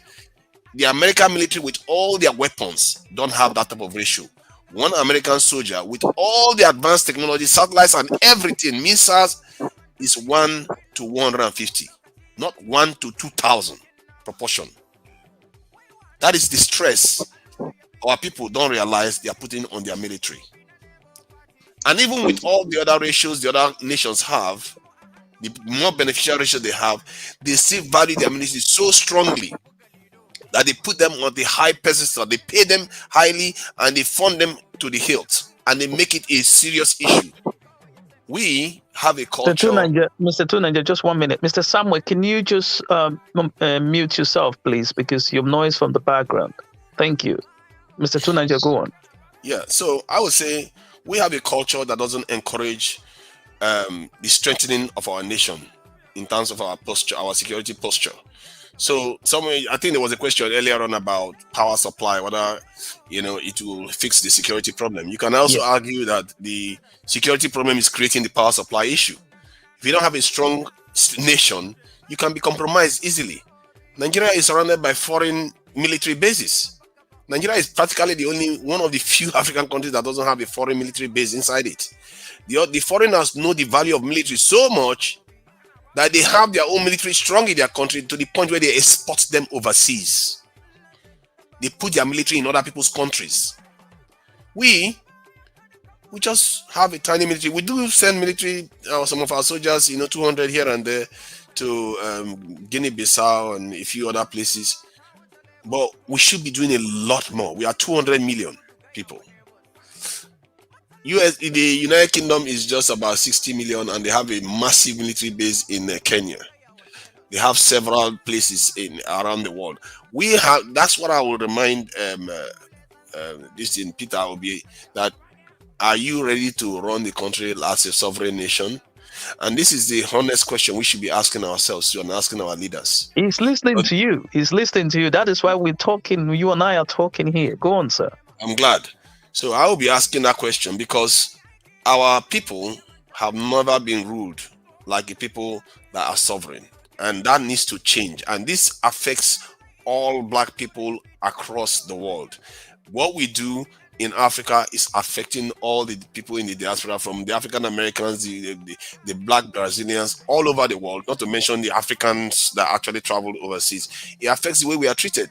If you see an African overseas compared to the way you see a Japanese person overseas, they are treated completely differently. Because Africa, with all our wealth, all our inheritance, we don't control it. $12 trillion worth of gold, it was found in Uganda the other day. Oh no. Guess what? Uganda too is run like a kindergarten that is not secure. We have a great inheritance as a people. But guess what? We are just sitting around letting it fritter away. I don't understand what kind of voodoo they did to our people. But that spell needs to break. And I hope if Peter Obi is listening to it, he takes it extremely seriously. Because if he takes the future of our people seriously, that is exceedingly important for him to understand. That our people need to be free and our people need to be secure first. And I don't mind him, chasing economy, because economy is also very important. I don't mind him working on electricity, because that's also very important. But never, ever compromise on security, because the moment you compromise on security, everything else is it's like building a house, sandcastle on the beach. Everything can just crumble like that instantly. Thank you so much. Because of time, let us other people can speak. I love the way you submit your analysis, and it's very interesting. Can I say something about it just briefly on the one man this thing? Okay, just 1 minute, sir. Just one minute. Okay, on the one man stuff. The one man stuff that happened earlier on, I think maybe Niger. Mr. Joseph, can you just I'll be coming to you, the one man sir. stuff that happened earlier on, I think maybe Niger. Let's say. Okay. Mr. Joseph, can you mute yourself, please? Right, go on, Mr. 2 just 1 minute to round up so that we can go to the panel. So I think what happened earlier on crossed the line towards not necessarily in favor of Niger Watch, because I think views, even if not shared on one side, is valuable to be heard. You just don't know what is going to come out. And we are all better for it, because in the end, the best ideas has to be filtered up and rise, while the inferior ones has to be put down. The important thing is we have to hear them, because you never know. What I've experienced in this life is that when people come together, share ideas honestly, what tends to come out in the end tends to be better than what both sides put together. And that's why it's very important that we hear each other out. Thank you so much for that, Mr. 2 I think you're more democratic about it. Hello, who's speaking? Samuel, just 1 minute to respond to Niger. Mr. Samuel, just 1 minute, because there are other people who has not spoken. Please. Just 1 minute, because there are other people who has Can everybody mute themselves, please? Can everybody mute themselves? Mr. Samuel, just hold on, because we need to allow other people speak. Mr. Tiobala, you are welcome. Also, Mr. Breadman. Mr. Breadman, you were struggling with your mic since. I notice you are back now. Mr. Adiola, can you hear me? Yeah, I can hear you. Mr. I can hear you. Yes, I just want to quickly, we just want 2 minutes, because we want everyone need to go around now because of time. Please utilize your 2 minutes.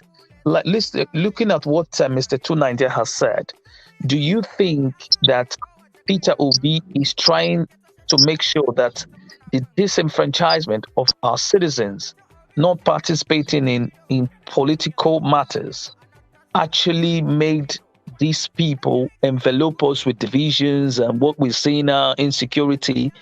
What do you think that Obi should do more in capturing Nigeria to energize, to make sure he actually bring out what Nigerian wants? What do you tell Peter Obi if you see him? He's listening to you. What do you advise him on that? Okay, thank you for your question. But before I go to that your question, I have a question that I want to ask first in this platform. And number one question I want to ask is that this platform, Ninja Watch, is it for Peter Obi only or for any other people's opinion? I just want to know first before I can Okay, go I just want to quickly answer your question. It is democratic and everybody can air their opinion. Just like you, if you have just 1 minute, if you have a candidate or a principal you support, you are welcome. Tell the people why your candidate or your principal is best. Bring out his policies or what he or she is bringing to the table for the electorate, because the electorate are here. They are from different countries, different tribes. They are all listening to you. So in the process of you coming to just, sideline your own and try to attack other people without bringing your own to the table to say, look at my own. If you're saying Peter Obi, this is what he wants to do. Look at my own. This is what he wants to do. I think that is more democratic other than just attacking one side and try by preserving your own. I think that is where the problem is.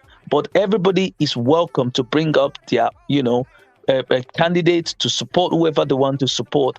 It is a democratic one. You've never seen people attacking the other one and say, this is what, no. They always say, we don't like this because Peter Obi wants to bring this. If you have your own and say, this is what my candidate wants to bring, maybe they will also say, do you think it's good? So go on, sir. Thank you. I think you have answered my question. And the reason why I try to log into this platform to be able to talk is exactly what you are saying now. I really want to say something about. Because since now you say that there's nobody I've ever attacked any candidate. That is what I've been seeing in this comment since. I've been seeing a lot of people attacking other candidates. And I noticed that anybody that says something about other candidates here, they are just attacking them, which I think is not good enough.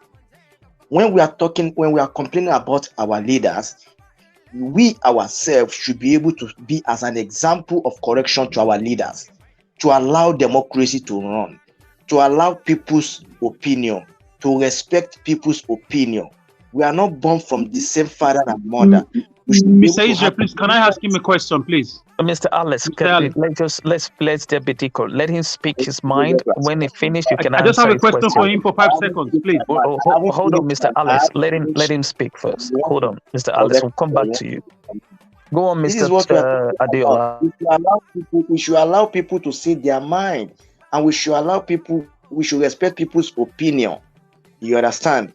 Because everything I've been listening here since is only about one candidate. And I want to say something. Nobody, unless a mad person will disqualify Obi or will try to tackle or attack Obi, because Obi is a good man, is a good candidate. And other candidates also, they are also good candidates in one way or the other to their defenders and to their supporters. No matter how you are supporting somebody, you will know one or two things that is good about that person. No matter how, if you are supporting somebody, even if you know where the person is lacking, you will try to ignore that side and hold exactly where you know that you can sell the candidate.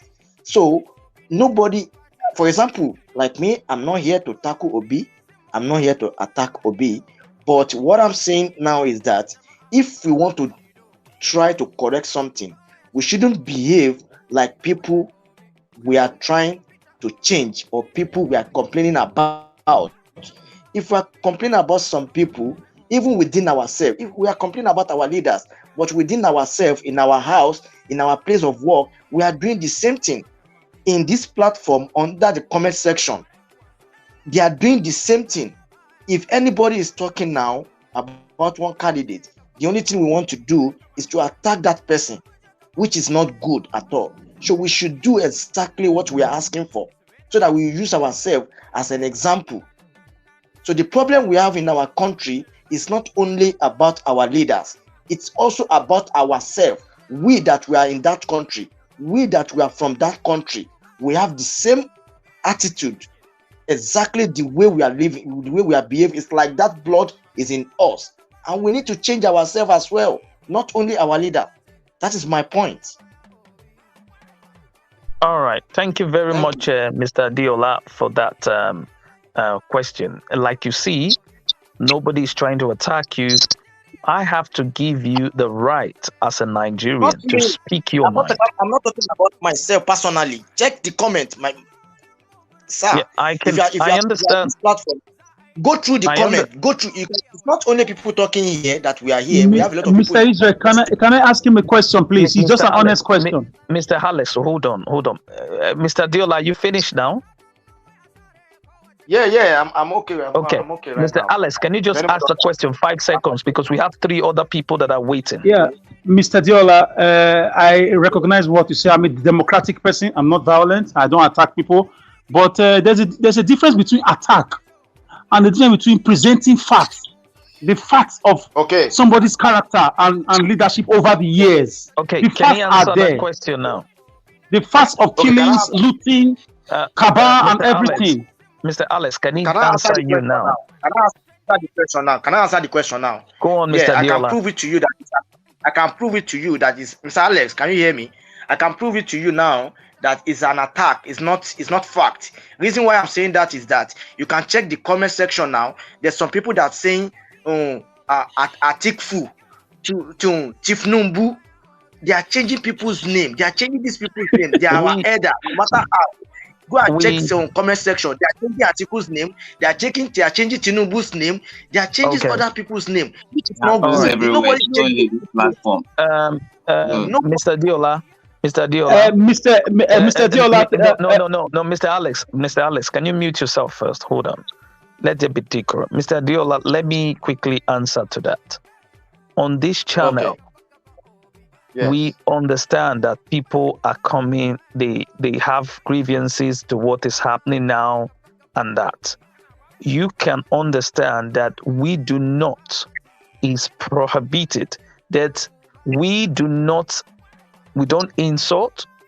and we don't do names calling. But if others are there, I think our admins will be down there to take up those things, because we believe that bring your fact and we will analyze it here. And that is why you can see on the platform we say no insult. Maybe you've been here several times and I know you very well. We say no insult. If you want to speak, you can speak. I understand where you're coming from, and we will address this once again. We don't want names calling. We respect them, but we also want to bring our own to tell them this is why this is this. You also bring your own, this is why this is this. Names calling is prohibited here. Please, those on the comment section, we do not allow those things. No insult. If you want to criticize anyone, you can criticize constructively. This has been our norms and traditions here. I understand, Mr. Diola, there are some people who are new here who are still trying to cope with our rules and regulation, and this is why you're saying things like that. You cannot just say just because of that, the platform, no. Our platform right from day one, even when before Obi movement started, it has been on here, no insult and no names calling. Because if you insult anybody, even on the panelists, and someone insults you as a moderator, I have the right to remove anybody. Even the CEO Nigeria Watch, if he makes those kind of things, we can remove him. So nobody has that monopoly to, think things here. Go on, sir. I said that is why I said we should be checking comment section. The way people are talking there. There are people on ground. I can guarantee you. I just told you that these people are new people. They are still to cope with our norms and tradition. We have rules here. And when you break that rule, trust me, we will remove you, because we accept everybody. But if you break the rules and calling names, insults, criticism is allowed, but you must do it constructively. I would not come and insult you because you are a Nigerian, you are a concerned citizen just like me. So I will respect your opinion. Okay? Thank you very much, sir. Mr. Nigeria Watch is here. Thank you. Okay. Mr. Nigeria Watch, you have something to say? Go on. I've been waiting. Yes. Everyone, please hold on. Everyone will contribute, but we're going to be rounding up soon. So we're going to pass around 1 minute so that everybody can contribute so we can round up. There are still three people who needs to speak. Mr. Diola, then we have Engineer Igama and Tiobala and Mr. Felix. Yes. Go on. Once that three people have delivered their own concern, then we can now give additional 1 minute to everyone so we can round up. We're already 4 hours here, but I want to respond to Mr. Diola. Mr. Diola, thank you very much for joining us. But I want to tell you that this channel, the reason why you are saying whatever that is going on right now on the comment section is because I can say 90% of the people you are seeing right now are for Peter Obi, and you expect them to support, or rather to be quiet when 1 or 2 persons come here to discredit their principle. And you mentioned the word by saying our elders. I'm sorry, I decline that. Anybody that have caused us pains, that have killed us,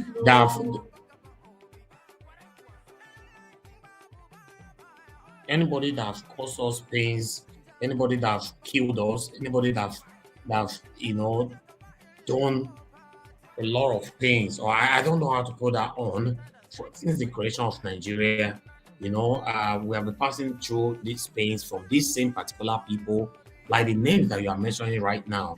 You call them our elders. No, they are not my elder. I'm sorry, I decline that. They are not my elder. As we speak right now, nothing absolutely is working in Nigeria. So, like my co-moderator said, that anybody can pour out their grievances because they have been in this pain since they were born. You cannot expect them to still be showing respect for those that have deliberately caused them pains. These people, their children live abroad, studied abroad, live the best life in abroad. So please, here we don't insult people directly. Here, constructively, people criticize people on this platform, especially our leaders, not individualisms. So I'm sorry, you might not be pleased with what is currently going on. I support Peter Obi, and I'm supporting Peter Obi 100%. And I have followers. You know what that means? I can say 80% of my followers are supporting me because of the candidate I'm supporting. 20% are not supporting, but we are still friends because everybody are entitled to support whoever they want to support. So this platform, if you know Tinubu is your principal, for example, or Atiku is your principal, if you are here, tell us why you think Tinubu should rule us, or why you think it is better for Atiku to rule us. Also ask us, why do we think that Peter Obi is the right person to rule us? Yes, and even me, I can answer that. No, multitudes can as well answer the same question. So I'll hand over back to you, Israel. Please, the 3 people that have not contributed, let them contribute right now and pass 1 minute so that we can round up. God bless you all. Thank you. Thank you very much, Mr. Nigeria Watch. Mr. Diola, you can. I think we answered that question. I understand what you say. Like I said, these people are also new, and they still, they're still learning our rules. We don't insult people here. We can criticize. I can be criticized. You can be criticized. Anyone can be criticized. But we don't just insult people straight to their eyes and things like that. And those on the comment section, please let us adhere to the rules as well. If you want to criticize, you can criticize constructively, but do not use insult or name calling. So over to, I hope, Mr. Diola, I've answered your question. Mr. Diola, sir, can you hear me? Yeah, I can hear you. You have answered my question. And Mr. Ninja Watch have said it all now. He said he support Peter Obi and he has so many followers, and all his followers are for Peter Obi. So definitely, if anybody says something else about Peter Obi here, no matter no matter what you said, they can attack you and they can say anything else. So he has finished it all. So I think you're getting it quite. Try to understand. Alex, can we move on, please? Yes, but Mr. Diola, I need to quickly you need to understand. Mr. Ninja Watch is a citizen on his own. He's entitled to his opinion. I am entitled to my own opinion. So also you. If you are here now, you might not support Obi. I'm not saying that you support or you don't, but you're still here. Nobody's throwing you out. That is what I'm saying. You have right to speak your own opinion and tell the Nigerians, because this is an election time. I get your point. I don't think you should just label it to be because Ninja Watch is saying this, so it's entitled to. No. That's his candidate, and he said that's his candidate. He's not withdrawing. If he's voting, he's not taking me, which is not taking you with him. Yeah, that's what I said before, that everybody has his own opinion. You understand? Yes. That's democracy. So when you come in, you can move on to air the your next own. person, please. Okay, let us move in now. Thank you very much for your understanding, and I hope you can also air your view as well. Let's go to Mr. Engineer Igama. Mr. Engineer Igama, are you there? Mr. Joseph Ingama. Let's go to Mr. Engineer Igama. Mr. Engineer Igama, are you there? Yes, I'm here. I think Mr. Joseph Ingama. Yes, I'm here. Thank you very much. Can you hear me now? Please? I can hear you. Mr. Joseph. I think I'm hearing myself back. Are you hearing me? I can hear you. Can you lower the one you use in watching us? Hear me now? Just lower I can hear you. Mr. Joseph. Okay. Okay, first of all, I would like to talk on. I can hear you. Can you lower the one you use in just lower it? Let me lower it. Okay. Can you hear me better now? I can hear you now. God. Yes. Can you hear me now? I can hear you now. Go ahead, sir. I can hear you now. Okay, thank you very much.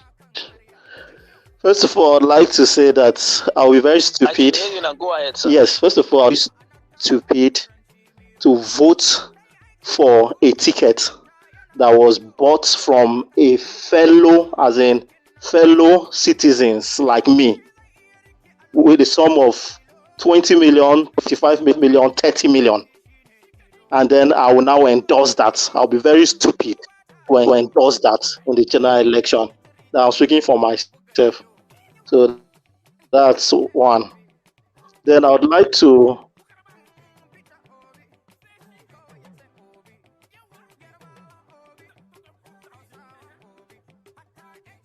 Mr. Joseph, can you hear us?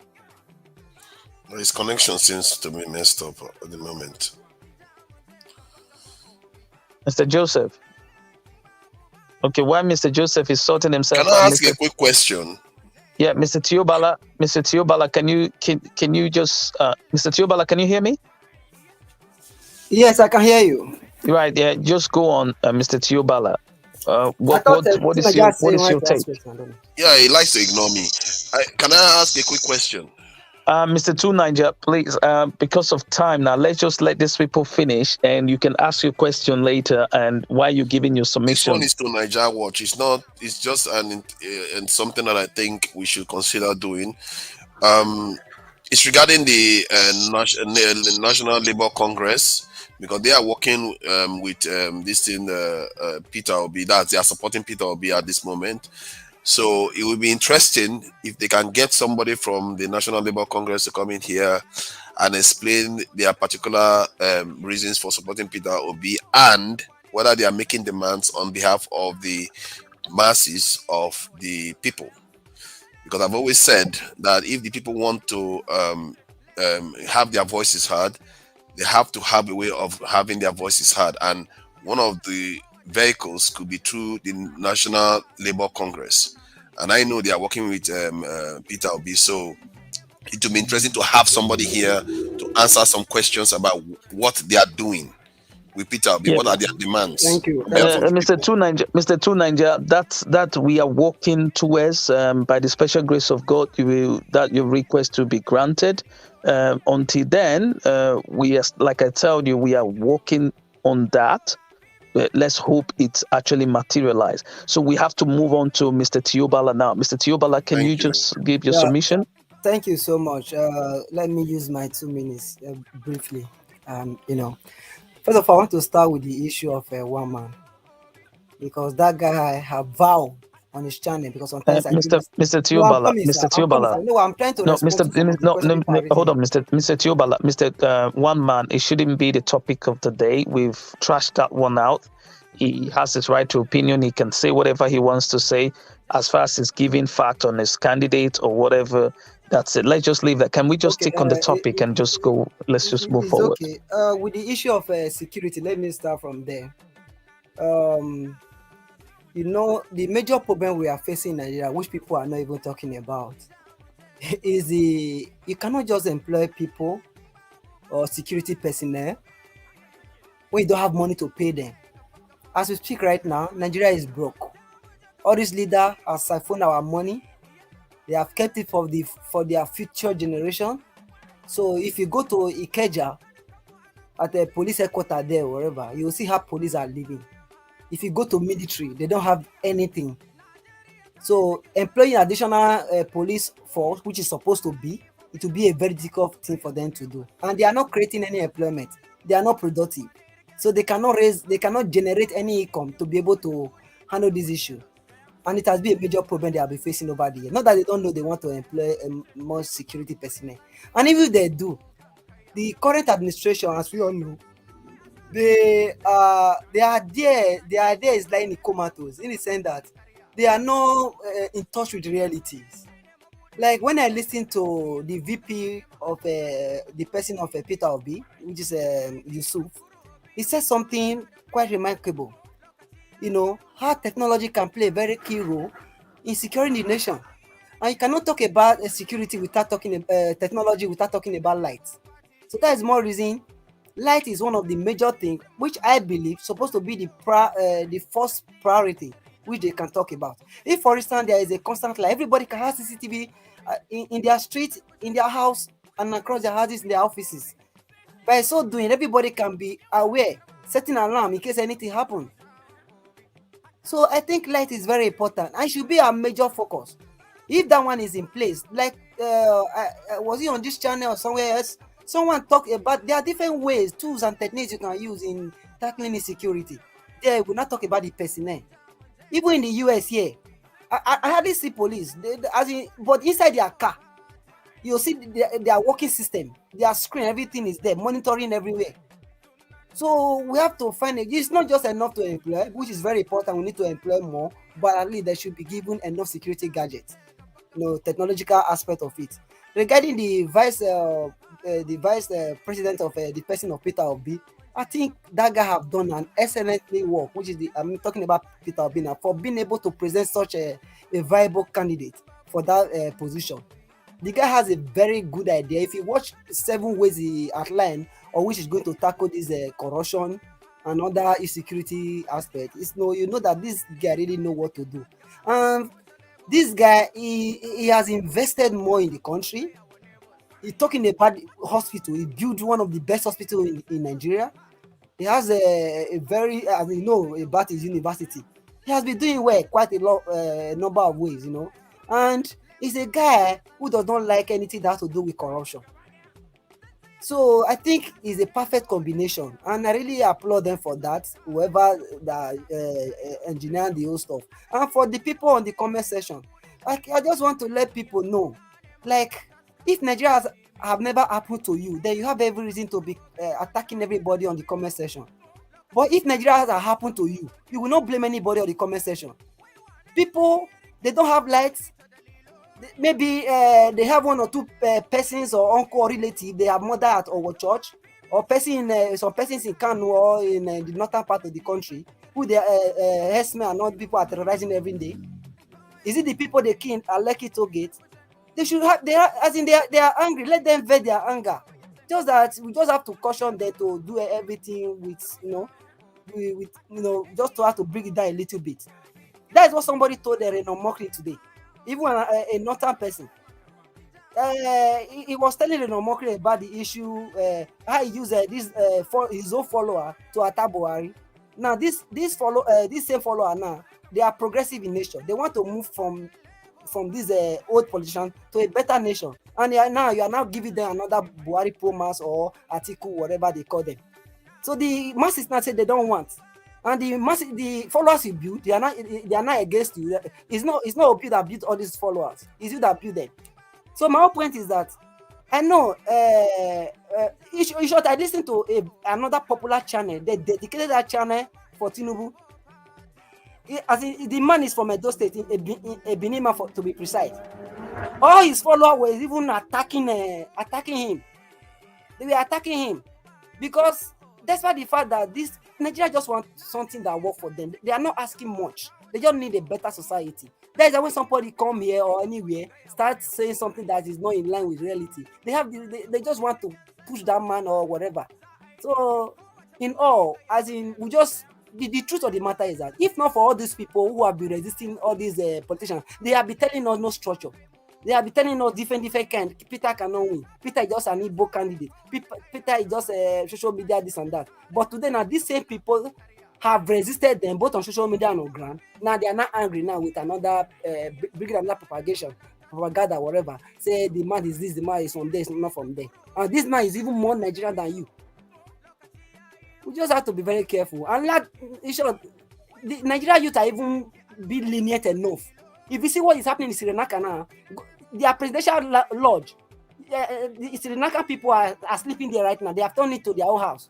They drove all the presidential senate or president, whatever. They drove them out.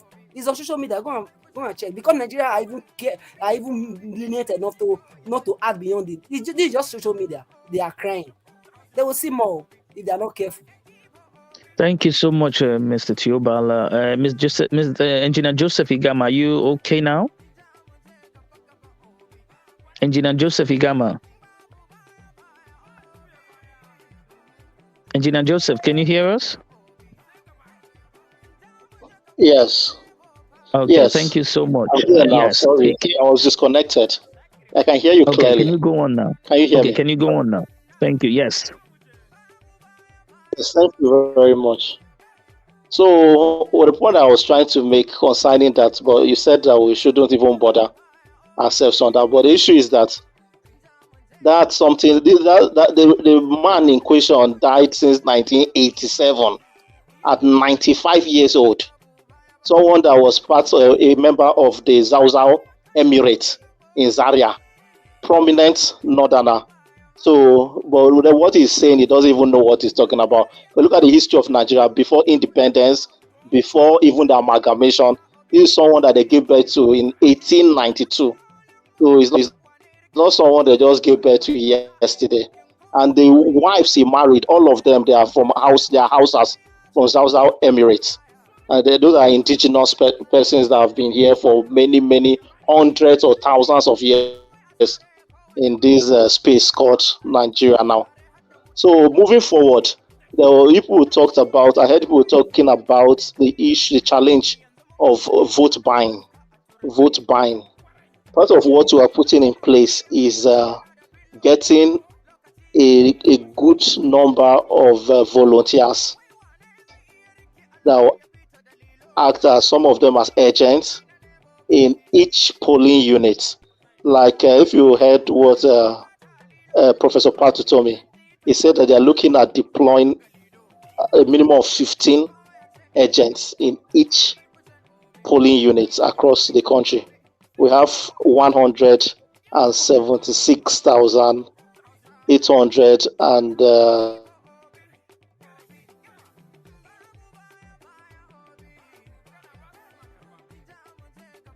Engineer Joseph, are you there? And already see and the team that they have membership. Joseph, are you there? Yes, I can hear you. Yeah, you can go on now. Yeah, you can. Okay, sorry. So was it like cracking? Yeah, it's always cracking, but you can go on now. We can hear you. That's serious. So sorry for that.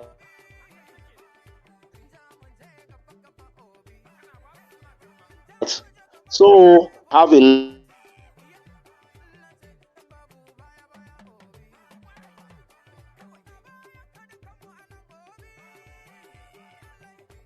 We are losing you again. Engineer Joseph, okay, we lost him right there. I'm sorry, my people. And we just moved to Mr. Chris. Mr. Chris, are you there? Yeah. Good evening. Thank you very much, Mr. Chris. Please, can you just utilize these 2 minutes very fast so that we can move? My Nigerian go on. family will thank you. But this APC man is gone. I just wanted to say something about what he just said. It's not because of him. Do you know the society has given us, giving them, not we now, because we are ahead of them now, by God's grace. They have given them that pain that without these old forms, they can't make it in life. They believe they can give them something today and tomorrow. After they eat the thing tomorrow, they want to have something from them.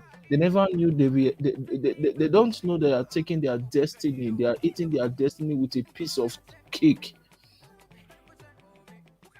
The man he just left here just now.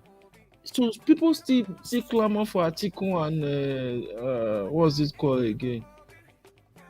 Tinubu. Well, that's their Mr. Scrace. That is their opinion. People say no. I'm not. Nobody's like they say we Obi followers now. We are not aggressive again, but we just want to try and educate them, like the way our deputy president to be. Yeah. He said we have to educate. He said in one of his. He said we have to educate. It's not like fighting again. It's an intellectual. It's coming from the north because everybody believes from the north, and this was happening from the north. It's just from this side that we are clamoring for this change, and the north they are getting it. Pure water is the same money that we are buying it in the east, the west, and the north. So a young man like that, I saw his picture. A young man like that can be clamoring for this old woman that is dead. They ruled. The time of what's it called again? The time of MK Abiola, this man was there. It was even above 50 years at that point, and everybody is telling all the candidates in both the APC, the PDP, they're telling you their results are lost. That means what's the educational platform of Nigeria today? Then we don't even have dreams of education again because everybody is saying school na scam. Because these people have make us believe that school na scam. When we were growing up, we had good education. We will try to go to the best way we can, just because our parents believed education was the key. But today, nobody's thinking education is the key. They are taking the fastest way to make money. Even you as an intellectual, you don't even owe anything in the society again. Because some people have killed this same society that we are talking about. And they are giving people ethnic fight. They're giving us religion fight just to divide us. Look at Konkwoso. He said something that day and I laughed when I was watching it. Like nobody will vote for Obi because he's a Satan. This is after 30-something years. After how many years of the almost 60, almost going to 50-something to 60 years of the civil war. These people are still erupting our brain, just like we are being mental slaves. So what are we talking about? So he said nobody will vote for Peter Obi because he's a Southerner. Yeah, because he's a Southerner. Not Then he's a fool. No. Mr. Two Niger, No, Mr. Two Niger, please, can we please, hold on, sir, Mr. Chris, Mr. Two Niger, can we withdraw that statement, please? We don't use insults. Okay, Please. so as a respect to Niger Watch, I apologize for using that statement. Thank you very much, sir. We are brought to see. Let's preach peace, because we can't get there without preaching peace. We can't get, because propagandas will come. It's a movement. A movement. Do you know what's called movement? People will always attack your movement. You can see Showore today. God will always expose those that are not truthful. You don't fight good. Even in all of us that is on this platform now, let's get one thing. To get power is to be peaceful sometimes, not arrogant. Yes, you have to have force, but sometimes you just have to calm down. Obi have not attacked anybody. If you can see everything that is happening, I watch every day. It was no attack. People are bringing things from him, and they are saying the followers are the one that they are attacking people now. Not Obi. Obi didn't say anything. Thank you so much, Mr. Chris. Because of Please, time, let's just be I fast. understand. And two, please, I just want to say something quickly. Please, Yeah, Niger go on. Watch, please. If Niger Watch is listening to me now, I don't know, because he said he went out just now. Please, let's still have some kind of time of let other people talk, because some people sometimes they will sleep, because they'll be listening to the video. They want to contribute their end, because I'm not telling people, but people, because this is Nigerian for you, have to speak our mind. People speak more than their time, please. And other people, we understand that, Mr. Chris. Because of time as well. Yeah, Yes, we just want to quickly round up now, so that it's fast spent now, Mr. Chris. There are other program that is still coming on. Thank you so much, Mr. Chris. Mr. Felix, can you just give your speech for 2 minutes, Mr. Felix? Yeah, good evening. Thank you so much. Okay. There is another thing I noticed from one brother, that he said that how is Peter Obi campaign team going about the underground work of campaigning and all their strategy and others. I don't think Obi campaign team is that now. Why? Because we are the people who will do the work for him. Because we are the one campaigning for him, online, offline. Just like the way I said before, as I discussed it with my family, we make our people to understand that this is the time they have been crying for. We will make them to understand. Those that haven't talked to their people, then we should try and talk to our people. Just like the other day that they said that they printed some drink with obese picture, alcoholic drink, and they started distributing in northern side. If the devil himself knows that the killing of Jesus Christ will bring us salvation today, he won't do it.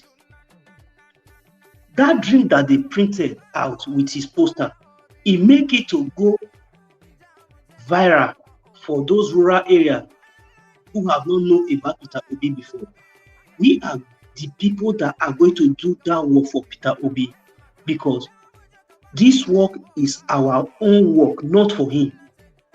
We are going to do the work for him because this is what we need, and it is the right time. We take the bull by his own, because I say the heaven suffering violence, only the violence will take it by force. We have to take this power from them by force with all our power, our resources, and otherwise.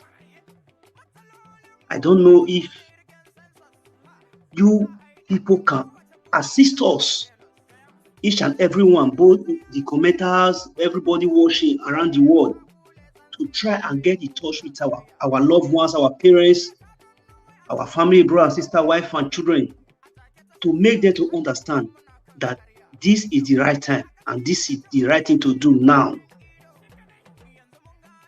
I guess I may make a little sense from that, just like the way I talk about the electricity with respect of security. That's what I have to say for now. We have to put all our effort more. We have to do more other underground work, just like Comrade Ariawe. Ariawe was a very good friend of my dad.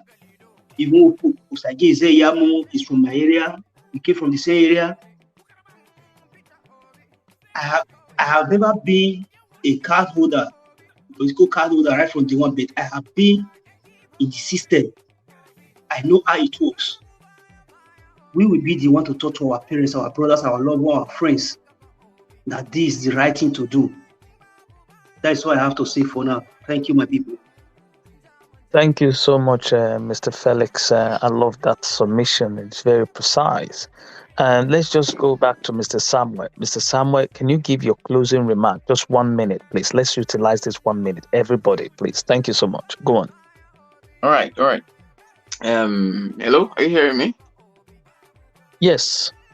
Okay. I wanted to respond to something one of the panelists said about security and constitution, saying it is a peripheral issue. I think you're misunderstanding the vitality of constitution in securing your country. You are more or less trying to fight a disease without going to the root. The most basic problem Nigeria is facing is constitution. Look, Nigeria is a very complex country. In fact, if not one of the most complex economy in the world. And the foreign powers are getting control because of a faulty constitution, using a faulty constitution to control you. If we don't come together and decide for ourselves, how do we want to live together as a nation? Get our constitution right, know our differences, know our weaknesses, and structure a constitution that operates based on our culture, based on our individual differences, based on our strength, and based on our, like one of the panelists said one time, irreconcilable differences. There are certain things that somehow looks irreconcilable. But if we don't sit down and until we get to that point where we really structure ourselves, because if we are the people living together, it is not the foreign bodies. We must come to understand ourselves. And that is why we're having these issues, because we have different cultures, we have different languages, we have different religion, and we are trying to come together in a country. If we don't sit down and design how we will live together, and we allow some other person to design our constitution that's going to be favorable to one side, that's not going to encourage equity and justice, that's not going to bring together, what do I call it? It's not going to enable your effort to count for yourself, rather encourage mediocrity. One side will always feel shortchanged. Then it's going to give advantage to somebody that is not going to value your security. It's going to give advantage to people without. 1 minute is up. So to me, constitution is very cardinal to running any organization, talk less of a country. Thank you so much. Thank you so much, Mr. Samuel. Mr. Alex, can you use your 1 minute, please? Please be precise, please. Is Mr. Alex there? Okay, let's just move to Mr. Two Niger. Yeah, Mr. I'm Two here. Niger, Can you hear me? All right. Yeah, I can hear you. Can you just use your 1 minute, please? Be precise. Yes. Because time is Yeah. fast. I just want to tell Nigerians something is coming. Something good is coming. I know we've been brutalized. We've been cheated. A lot of youth were killed. There is insecurity nationwide. The facts are there. Snakes and monkeys have been swallowing money. Our youth are at home. Schools are shut down. Express roads cannot be passed or used by citizens. Everywhere is in tatters. Economically, agricultural has been decimated. There is no way out but this is the only way out right now. To, to use our PVC to pave a way out of this quagmire. So we must keep hope alive and keep working, at least for the sake of the victims of the Lekki Toll Gates massacre. This is the only thing we can do to put smiles on their faces in the land of the spirit. Yes, let them know that their death, their blood will not be in vain.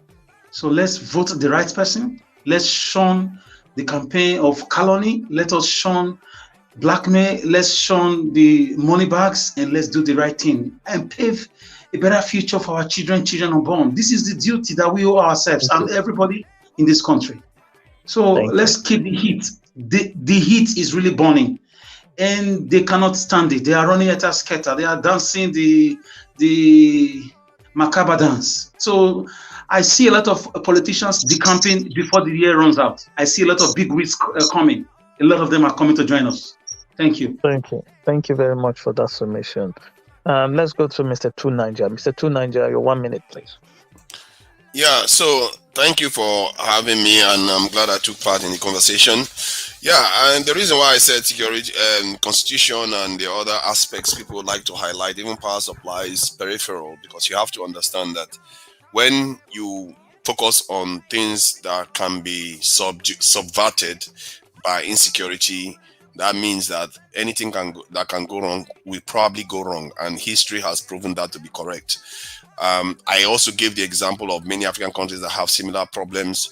Is because their states are actually weak. They are not designed to operate as sovereign states. You have to face that fact.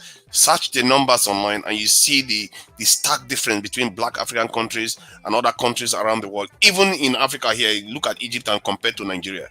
It's crazy. How can we see this number and we don't even know arithmetics? So we have to put those numbers together and say, okay, this is a problem here, and we have to deal with it. Because when you deal with it, that's the beginning of solving the problem. So when we talk about technology is all good. That's why I gave the US as an example. It's very, very advanced. But hey, they still have more numbers around. US has 10 times more soldiers than Nigeria. 10 times. That's soldiers. We're not even talking about police and all the rest of it. So they have technology, but we forget the most advanced technology that is known in this universe are human beings. And we have them in abundance, and we don't use them for anything. And we forget that we are creating jobs. Security is not going to cost us anything. It's actually going to enrich us. Any money we spend on security is going to bring money back to us. ShopRites understand that simple principle. That's why they employ security guards. These type of things are common sense. So I don't want to take too much time. Thank you very much. Thank you so much, Mr. Two Niger, for that, and hope you join us also maybe tomorrow as well. Mr. Tiobala, can you give your submission, please? Yeah, thank you so much. The major problem we have been facing over the year is evidence. That's why you see many people going to the courts, no evidence to prove. If not for the fact that the leftist that was being harassed the other day at Igwebe has his own camera on, we would have known what happened. That's whatever this honorable person would have been able to picture or say one or two things.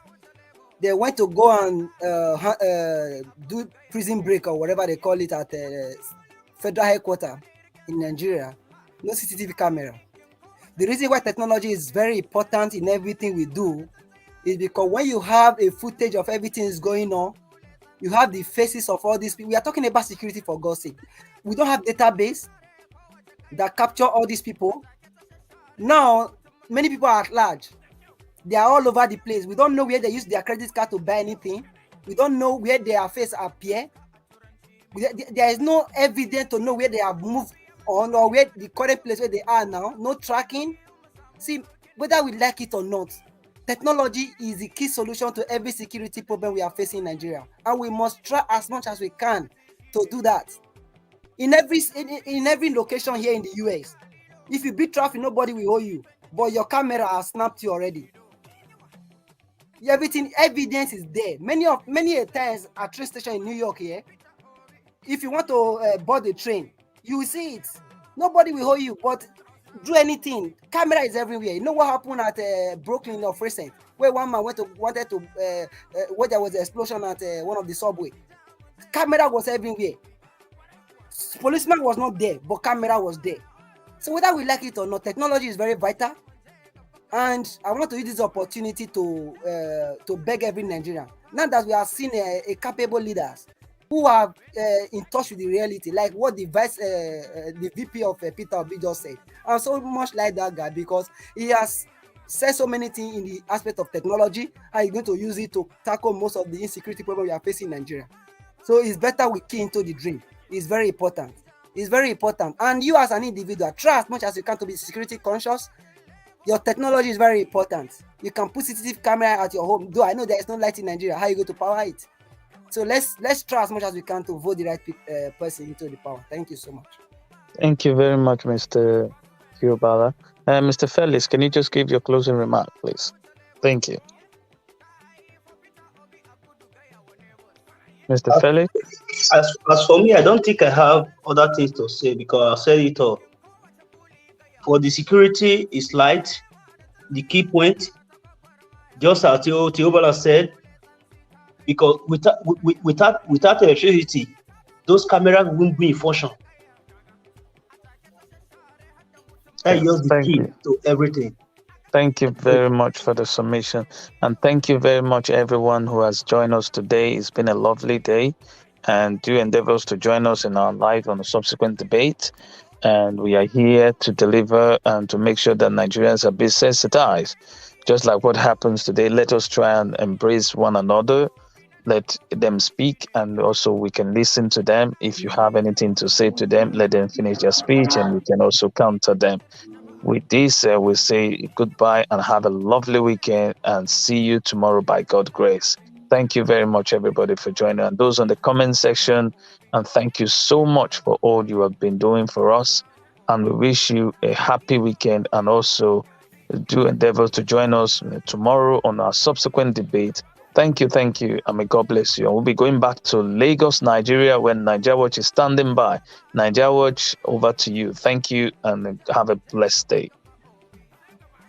Thank you very much, my brother, Israel Semota. Thank you so much. That was a great relief for me right there. I really do appreciate. Thank you. I want to thank every one of you right there on the comment section. Those of you that have been watching us, our audience, our spectators, every one of you. Thank you. And God bless all of you now. Tomorrow we're going to be back here again. Please endeavor to join us. I appreciate every one of you. Thank you so much. Please help us to share, like this broadcast, subscribe to Nigeria Watch if you have not done so. If it's your first time on this channel, please help us to subscribe to this channel. This Peter Obi all the way. I appreciate you all. And God bless all of you now. People now take care, and I will say good night now. Thank you very much, Mommy the Aspura, mother of all. You know, I can see your wonderful work right there. You are a great mother. Thank you for all you do for us. We are very grateful, we, your children. Thank you very much, everyone, right there on the comment section. Thank you. I wish I can mention your names. You know, like the Irish Finance finally joined us. You know, thank you very much, Irish Finance. I appreciate you. I appreciate every one of you right there. And God bless you now. Have a good night and bye for now. It's better than sacrifice.